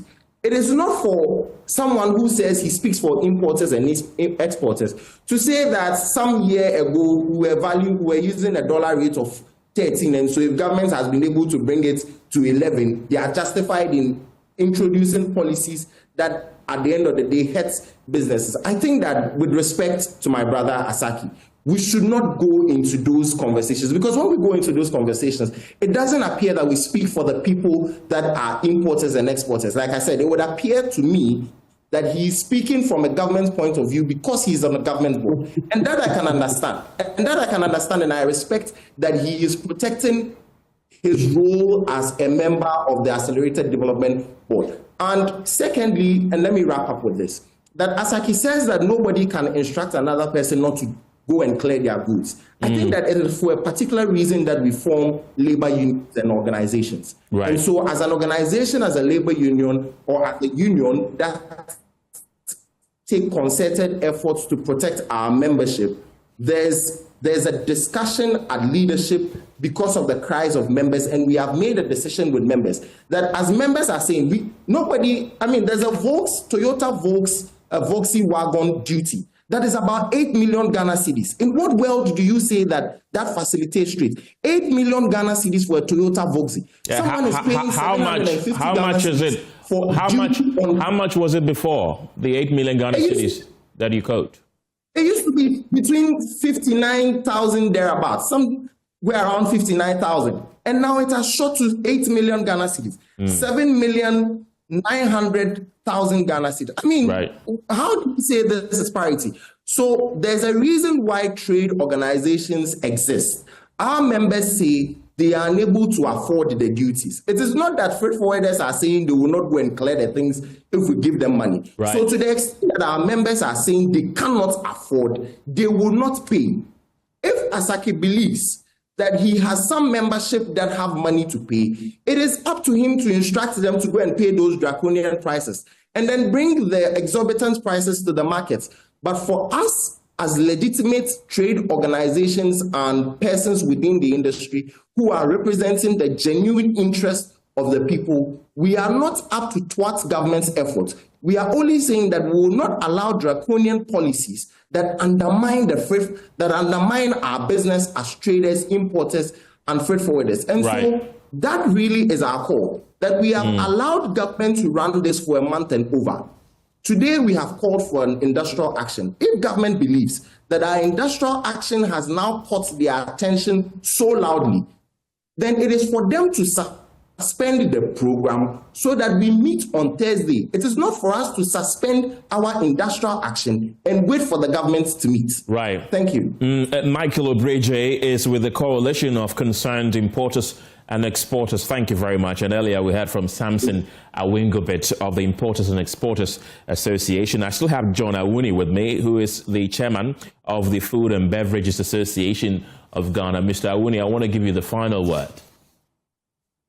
Thank you so much. Let me say that nobody is against the AI-10 if it will facilitate trade. And let me also make it very clear that we speak and not speak opinions of our own. We speak for businesses. I am a businessman myself, and so I just don't come out and oppose for position's sake. These are ideas and that have been brought by business owners, and then we are presenting it to government as a feedback. Government and private sector are partners in development, and so when they set up systems, at the end of the day, the beneficiaries of the system are supposed to come back and give a feedback. This is a feedback we are giving to them, that the system is a bit warped. Let them withdraw it, and then let's remodel and see what we can do if we have to do that. There's nothing political about it. And let me also make sure that, make it clear that whatever economic parameters any government achieves, it is for the benefit of that country or of the country at large. It's not to a favor to any particular constituency in the country. And so we are out there to let, at the end of the day, the government will be happy. If you do things that people don't react, and then people don't direct you, at the end of the day, you may fall. Whatever we are doing, at the end of the day, government may end up being very happy that, yes, you made us to perfect the system. You made us to do. I came out on the system and I made a lot of call that there's a lot of loopholes that are there on transit goods. They should lock up, they should ban transit goods. And I'm the one particular person that campaigned seriously for the ban of transit goods from Aflawo. Initially, they banned Aflawo. And then it was let me I said, let them ban the entire borders, because that was a major loophole that the businesses were using to make money. And so we are not out there against the government for anything. We have very good friends in the government. We have supported the government in various ways, and in various ways before they even came to power. So there's no way that they can come up with policies that will be laudable to the country and then will come out just to oppose for selfish means. What largely businesses are saying now is a complete reflection of the interest of what is the reality on the ground. The reality on the ground is what we are giving out to government. And I think that it's very important. His Excellency the President, the Minister of Finance, they take notice of whatever we are saying. And at the end of the day, I just hope that on Thursday we will find a very good ground that we can move forward. Because this is the country that we will have, nothing else. John Awuni, thank you very much. He is the executive chairman of the Food and Beverages Association of Ghana. We've also been hearing from Samson Awingobit, who is the executive secretary of the Importers and Exporters Association of Ghana. And Michael Obreje is also with the Coalition of Concerned Importers and Exporters. You're still watching The Pulse. We'll return from the break with more. See you in a moment. You're welcome back. In a rather sad event this afternoon, the Ghana Police Service have deployed officers, including some crime scene experts, to Asreso to hunt down armed robbers who shot and killed 20-year-old Berekum Chelsea player Dominic Frimpong last night. The tragedy occurred during a robbery attack on the team bus at Asreso on their return from an away game at Samatex in Samraboy in the Western region. Dominic Frimpong was reportedly shot in the head with another official robbed 4,500 Ghana cedis. We'll get to the police statement shortly, but first, joining me in the studio to give us a blow-by-blow account of what transpired last night is Joy Sports' Razak Musbao. Razak, welcome to the program. A very difficult situation as we are witnessing, but what transpired and where exactly did this incident happen? Well, of course, the Ghana Premier League, we've got just about 6 games to the end of the Ghana Premier League. And this weekend, there were a number of games that happened. One of them was the game between Berekum Chelsea and FC Samatex. And FC Samatex, they are found somewhere in Samraboy. And you can see in the map here, that's Samraboy. So that's where they came to play the game. Now, Berekum Chelsea, as the name suggests, they come from Berekum. And that's where they are. That's where they are based, in Berekum here. So they traveled all the way from Berekum to Samraboy to come and play the game. And after that, they had to travel that very night. Most games of the Ghana Premier League end just around 5 p.m. And so when they were done, it's expected either they rest and continue their journey the next day, but they decided to make the journey all the way back to Berekum the same day. So based on the time, you're talking about 7-hour journey. Unfortunately, on their way back, they had made the journey. They had made the journey at least midway into the journey, all the way around Bibiani, heading towards Goso. And somewhere around this area, and Shirisu, if you're getting the name right, that's where we hear the robbery happened, around 10 p.m.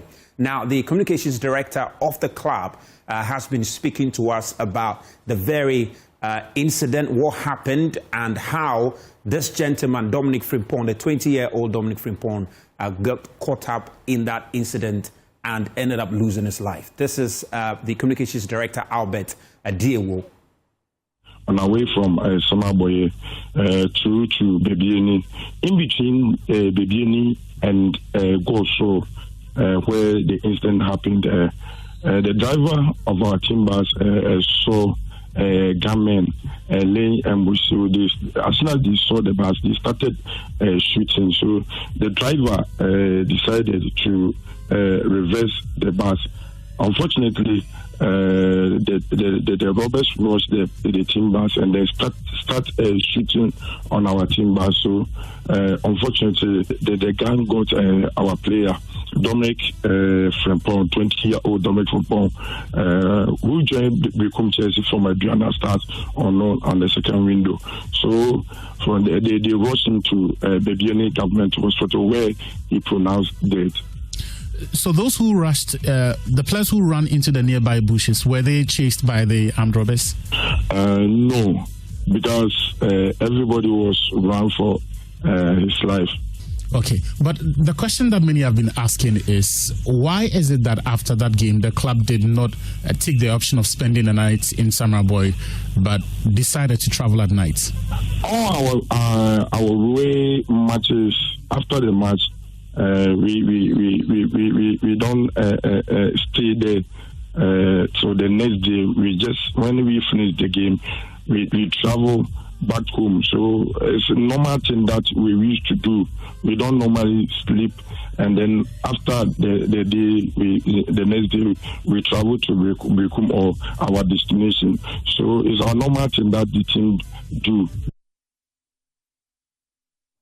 Razak Musbao is still with me in the studio. And Razak, we've been witnessing similar incidents happen across the country in the last few years, haven't we? Yeah, we have. And just to reiterate the point he was making, they had just gotten to somewhere around Bibiani. And so between Goso and Bibiani is where the incident happened. And based on the police statement, there's the exact places happened. And if you just zoom in a bit, you could tell it's a very, forest dense area. You understand the road is very rough, and the very particular spot that happened is a very rough road. So, and we hear that a number of robbery incidents have happened in that very section before. So, and we're just talking about some of these incidents that has happened to not just Ghana Premier League clubs, even clubs in the Division 1 and Women's Premier League clubs have been victims of this. And we're just going to show you that at least 5 incidents that have happened in recent times since 2019. And just look at it closely.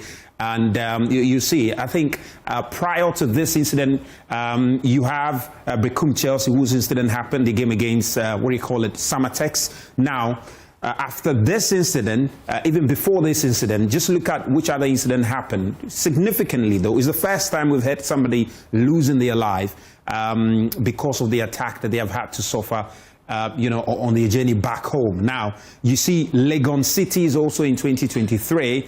They had traveled to Samatex. You see the link? They have traveled to Samatex, just like Berekum Chelsea traveled to Samatex, and they were going back. And for Legon cities, they were based in Accra. So on Twaso, Bibiani, Kumasi Highway is where they had their armed robbery attack. No injuries were reported, but the valuables were lost in the process. That means the route to Samatex is very dangerous. It's a very dangerous one. I mean, I've had the chance to go all the way there, and I can tell you based on my experience that it's a very dangerous route. It's not tarred, it's a rough road, and of course, because of you don't have street light. There's no way you're going to have street light because you are okay. So then on March 2022, Ashanti Gold also, they had come to Accra to play Accra Hearts of Folk, and on their way at Asin and Dwa, they were also targeted around 2 a.m. by armed robbers with automatic rifles, and all the players and staff were safe. One player did sustain some injury in the process, but they were safe. Then in 2021,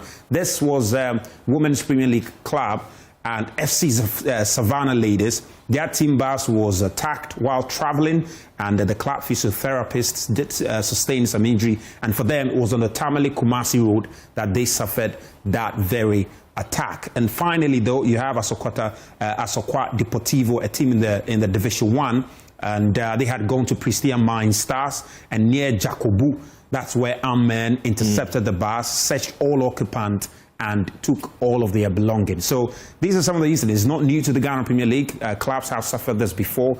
And Ken, what we also can tell you is that after the incident happened, just around the area, Bibiani area, there's a club in Bibiani called Bibiani Gold Stars. They went to help the team. So the team spent the night in Bibiani. And this morning, we understand the team has now arrived in Berekum. And of course, you can see some of the players looking very traumatized. There were still officials who were crying. And the news has also gotten to the family who have started to receive, you can see that's the family there. People are weeping following the loss of the 20-year-old. And so that's the latest. The police say they are on a manhunt to find the individuals. And of course, we'll see how that will end. The Ghana Football Association, and Ken, you have the statement, don't you? I do, and both the Ghana Football Association and the Ghana Police Service have all released a statement on this. Let's bring you that statement. We'll start first with the Ghana Football Association statement. And that's what you have on your screen. It says the GFA has received a profound shock and deep sorrow the tragic news of the passing of Dominic Frimpong of Berekum Chelsea Football Club. It goes on to say that it is extending its heartfelt condolences to the family of the deceased, his teammates, technical staff, management, and all at Berekum Chelsea during this extremely difficult time. It continues to say that it is in constant communication with the club and relevant authorities, including the Ghana Police Service, as investigations continue into the circumstances surrounding this unfortunate incident. It is urgent that all necessary measures be taken to ensure justice is served. It ends by saying that it is calling on the entire football community to unite in support of Berekum Chelsea and the bereaved family in this moment of grief. So that's the statement that has been released by the football governing body, the GFA. Let's get talking, and we've been joined on the telephone lines right now by the Ashanti Regional Public Relations Officer of the Ghana Police Service, DSP Godwin Ahianyo. For more on this, welcome to the program. Has any arrest been made already as we speak, and what more do we know about the incident? Yes, thank you very much for your question. Let me use this opportunity to extend my greeting to your cherished viewers and listeners. I must say that so far we've not made any arrest. As of this morning, the regional police commander, DCOP, Mr. Atos Akocho, together with some senior officers in the region, visited the crime scene and engaged some of the persons who were involved in the robbery incident. specifically the driver of the VIP bar. And he indicated to police how the whole incident happened. It's rather unfortunate that we lost our colleague footballer. According to him, when they were coming, they chanced on the robber, and he tried to reverse and then unfortunately fell in the ditch. So that footballers who were then the passengers in the vehicle tried to escape from the attack. Unfortunately, this young gentleman was hit with a bullet, and then when he was hit with a bullet, he heard one of them saying wrong target. And that was the time they all fled, the armed robbers fled the scene.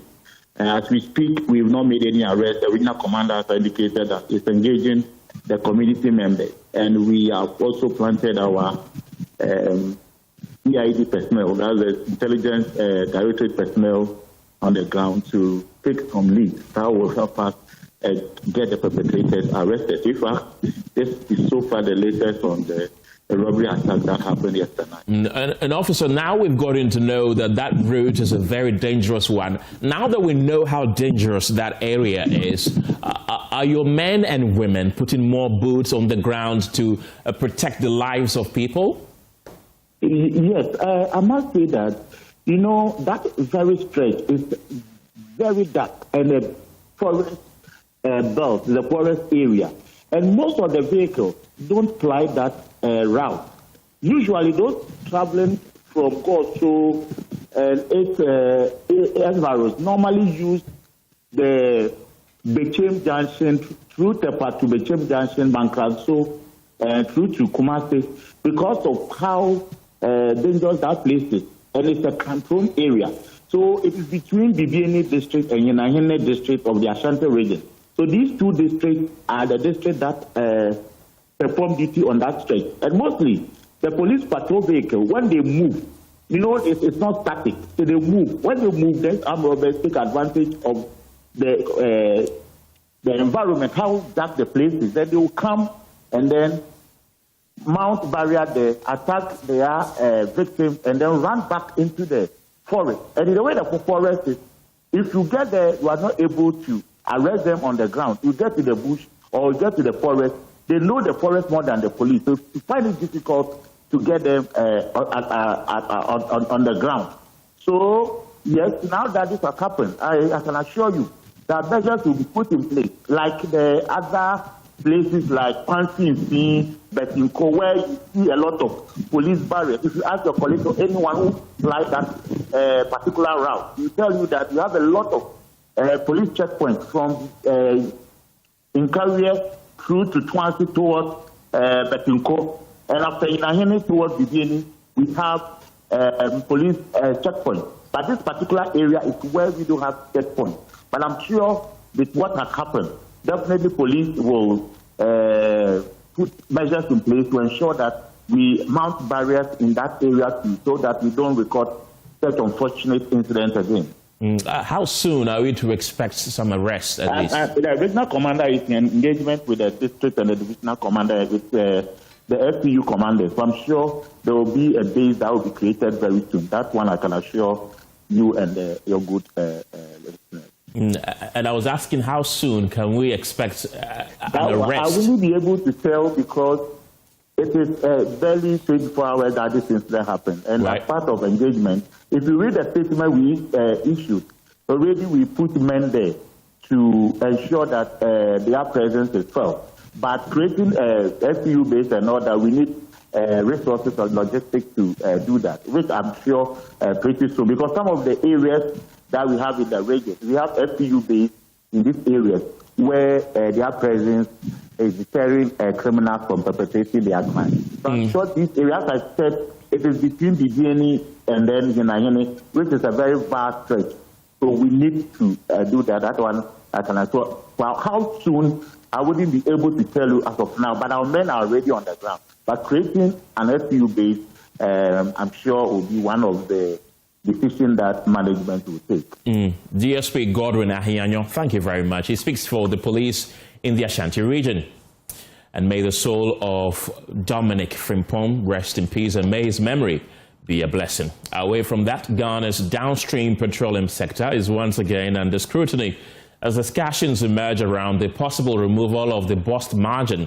The Institute for Energy Security is warning that such a move could significantly weaken the country's fuel supply security and stall critical infrastructure development, especially in underserved regions. Let's take you through the statement that has been released right now.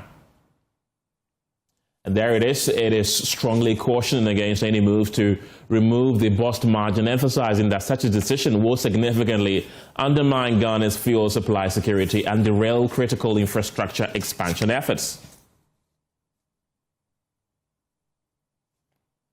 It continues to say that the margins remain a strategic financing mechanism that supports the development, maintenance and expansion of petroleum storage and distribution infrastructure across the country. Its removal, it says, particularly under current market conditions, will risk weakening the operational capacity of bust and compromise the reliability of fuel supply nationwide. It continues to say that over the years, Ghana's national fuel consumption has grown substantially. However, infrastructure expansion, especially in the middle and northern belts, has not kept pace with the rise in demand.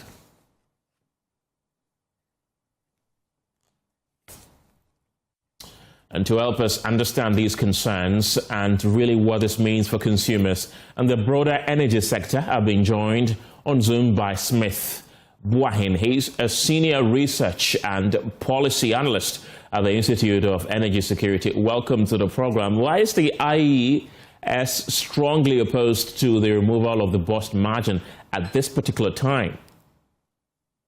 Thank you, and then good afternoon to your viewers. Yes, going straight to the point. First of all, IES must comment government for their will, to ensure that consumers are cushioned in this trying times with the uncertainties surrounding the fuel prices and many others. But in the quest of doing that, we must also understand that the industry is a fragile one, and there are certain innate attributes that must be obviously preserved. Our fuel consumption, as you have known over the last 4 or 5 years, has tripled in terms of consumption from in 2023 around 2.5 to 3 million annually to almost 7.3 million in 2026. That is a huge astronomical increase, right? A jump overnight. And so we must be able, and the challenging part is that infrastructure is not keeping pace with how fuel consumption or how demand is obviously increasing. And we understand that it is bust that is in charge in terms of operation, storage, and transportation. And we must also acknowledge that there's been some sort of quote-unquote backlash with regards to how our strategic fuel reserve has not been that effective, as it were. And if that is the case, how do you reconcile the idea of saying we want to take up the bust margin to also saying that bust must be effective? And so that has been IES' position, especially when it comes to this matter, in knowing that there are certain infrastructural deficits and infrastructural challenges that and ambitions that BOS is looking forward to execute. If you look at the Eastern Corridor, for example, Tema and its environs, there's with regards to the report of the Downstream Reform Committee last year, August, in pointing to the fact that there is a dispatch challenge with regards to the Eastern Corridor of BOST. And also, if you look at the Western Corridor, for example, there is also a storage problem, because you can discharge, they have a large discharge capacity, but storage is a problem. So there is an inverse relationship between the Western Corridor and Eastern Corridor. If you go to the Northern Corridor, for example, there's been talk of expanding the pipelines between Buepe and then Boga. And then also our Burkina Faso counterparts has, made the intention to source fuel from our country. Right. And so there's also the need to expand the pipeline all the way to the borders of Burkina Faso. Right. And you look at the central corridors also, the challenge that has to do with expanding the storage. So obviously, there's a huge infrastructure deficit that BOS is embarking on to be able to close the gap, looking at how fuel consumption is continuously increasing and the lack in behind of in terms of how infrastructure can actually catch up with that pace. So it will be very dire to even consider the idea of taking off the BOS margin in this critical time. It doesn't matter if it is conceived, oh, we are doing it for the short term, short and medium term. It doesn't really matter. The industry, it is a fragile one. We are still growing in terms of our deregulated market. So it is important to be able to protect all the necessary components that will ensure that the industry is stable, mainly that. IES has... Right, Smith, you mentioned that removing the margin could undermine fuel supply security. I want to find out what specific risks should Ghanaians be concerned about? How, as I earlier indicated, how do you reconcile these two? Earlier, when the tension started, emanated from the Middle East. I mean, obviously, since we are using the global benchmark, we are affected by some of these prices. Obviously, the tension in the Middle East. And so and there's been issue of ensuring that we have strategic reserve to be able to cater for at least 2, 3, 4 months as some of these uncertainties unravel. And that has been the shortfall of our industry. And BOS has been a major player in ensuring that we have enough buffer to ensure that we have full security. So the direct implication is that if infrastructure is not able to keep up with pace in terms of consumption increase and demand increase, then obviously there's going to be a threat to our fuel security. IES has over the period has mentioned that yes, there are other options that we could look at. We could look at the price stabilization and recovery levy as the precedent for that, and also that it is purposely meant in times like this to cushion consumers in times like this. There are precedents for it in 2021 after COVID price went up a bit and it was suspended for 2-3 months. In 2024, prices hit 23 cities, 17 cities respectively for diesel and petrol. It was suspended, and such should be the case also at this moment. There is also talks of the 1 cedi levy that is purposely meant to procure fuel. But in critical times like this, the government has considered either cutting that by half or removing the 1 cedi from it. It is also an area we could look at to see what we can do with that levy, especially knowing that it is for the short term and knowing that the residual fuel from TOR is being procured to power this thermal plant. And you know, if you're procuring a residual fuel from TOR and not importing it, then the prices is a bit low. IES also proposed cross pricing as well, where you look at between the two products, petrol and diesel, which one can you subsidize more in this short term to be able to cushion consumers. But touching the BOS margin, I strongly opposed to that, knowing that such margins are meant for critical interventions in terms of infrastructure growth or expansion in the industry. Smith Buahi, thank you very much. He's a senior research and policy analyst at the Institute of Energy Security. Safe drinking water is becoming more expensive in Ghana, but not just because of tariffs. From climate change to illegal mining, the cost of treating water is rising sharply, and that burden is quietly being passed on to consumers. In this report, Nathalia Kwanzaa uncovers how environmental damage is driving up the price of one of life's most basic needs, clean water.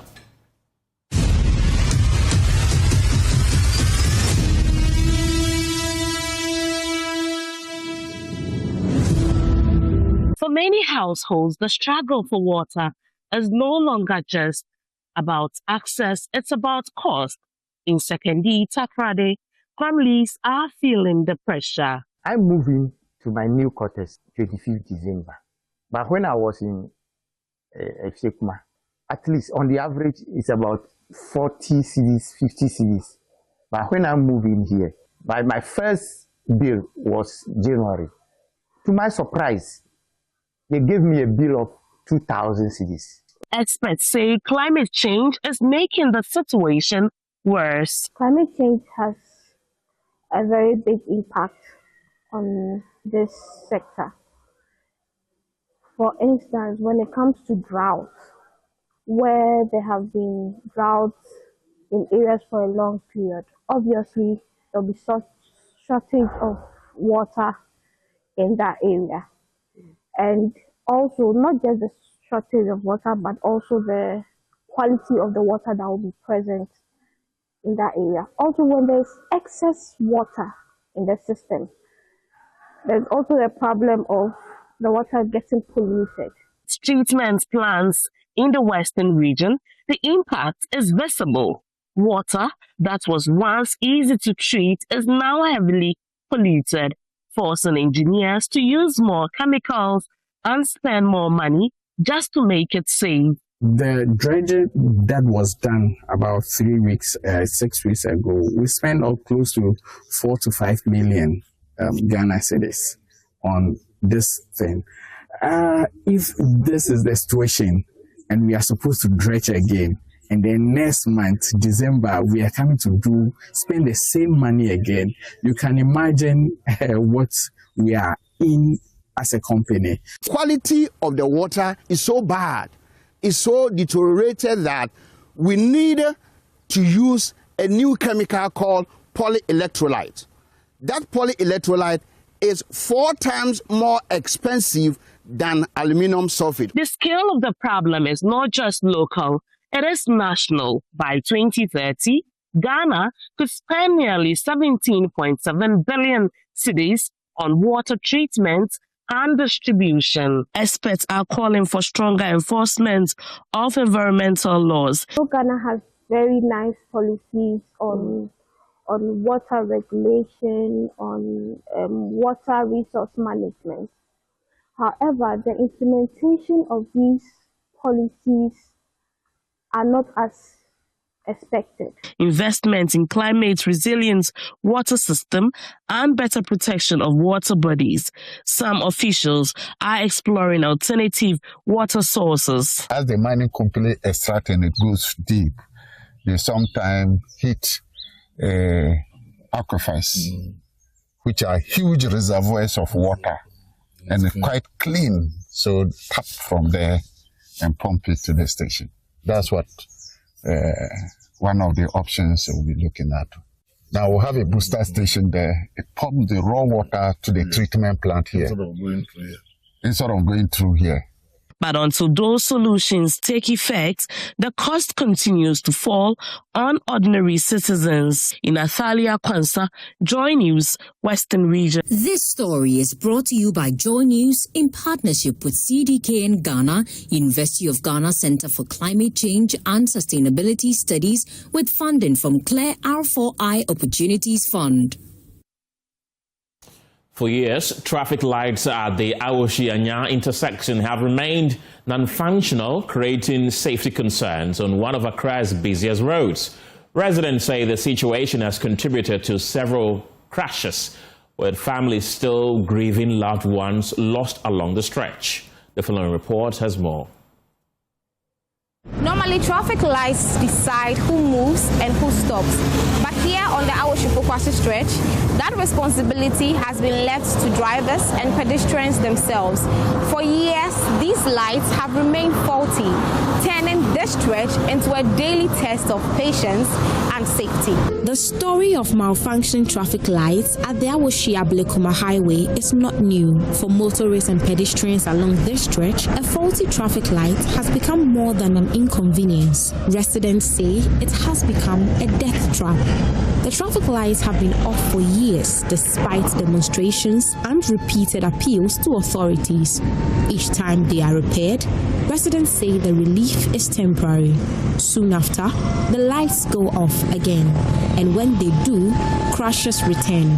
Hit-and-run incidents have become common here. One of those grieving is Kwekwa Samoa. He lost his only son in a crash on the Awoshia Berekum stretch. 10th September, day Wednesday, anopa. Timi sore na me ko bia me shop. Ana na damfo bisa me say na me nua prince way.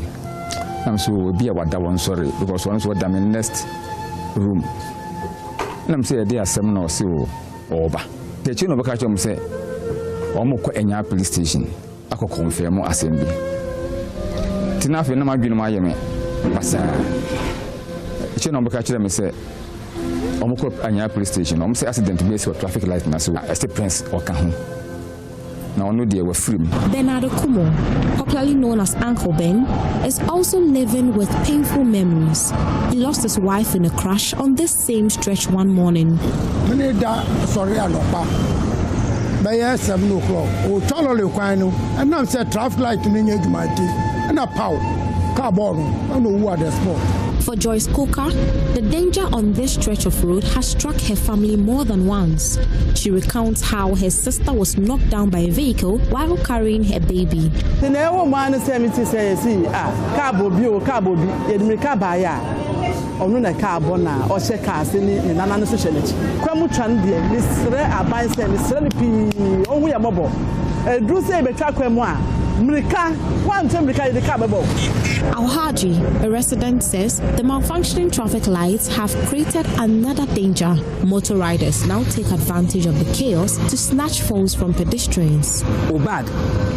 Phone. A song by difference.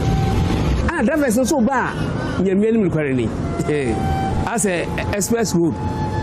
See, when you are trained, Assemblywoman for the Awoshi electoral area, Faustina Kesewa, says several attempts to get the lights repaired have yielded little success. The light in assembly is a dear titropa Awoshi mine, a higher papa because school be wa kwanechi, a bisu was a big school, a bisu crossover, 2 weeks in the Abrobi Alcofa Kama with the question.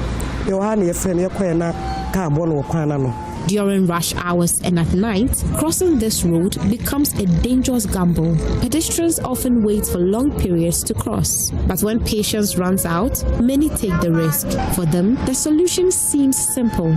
Fix the lights before another life is lost. Adobe Asari for JoyNews.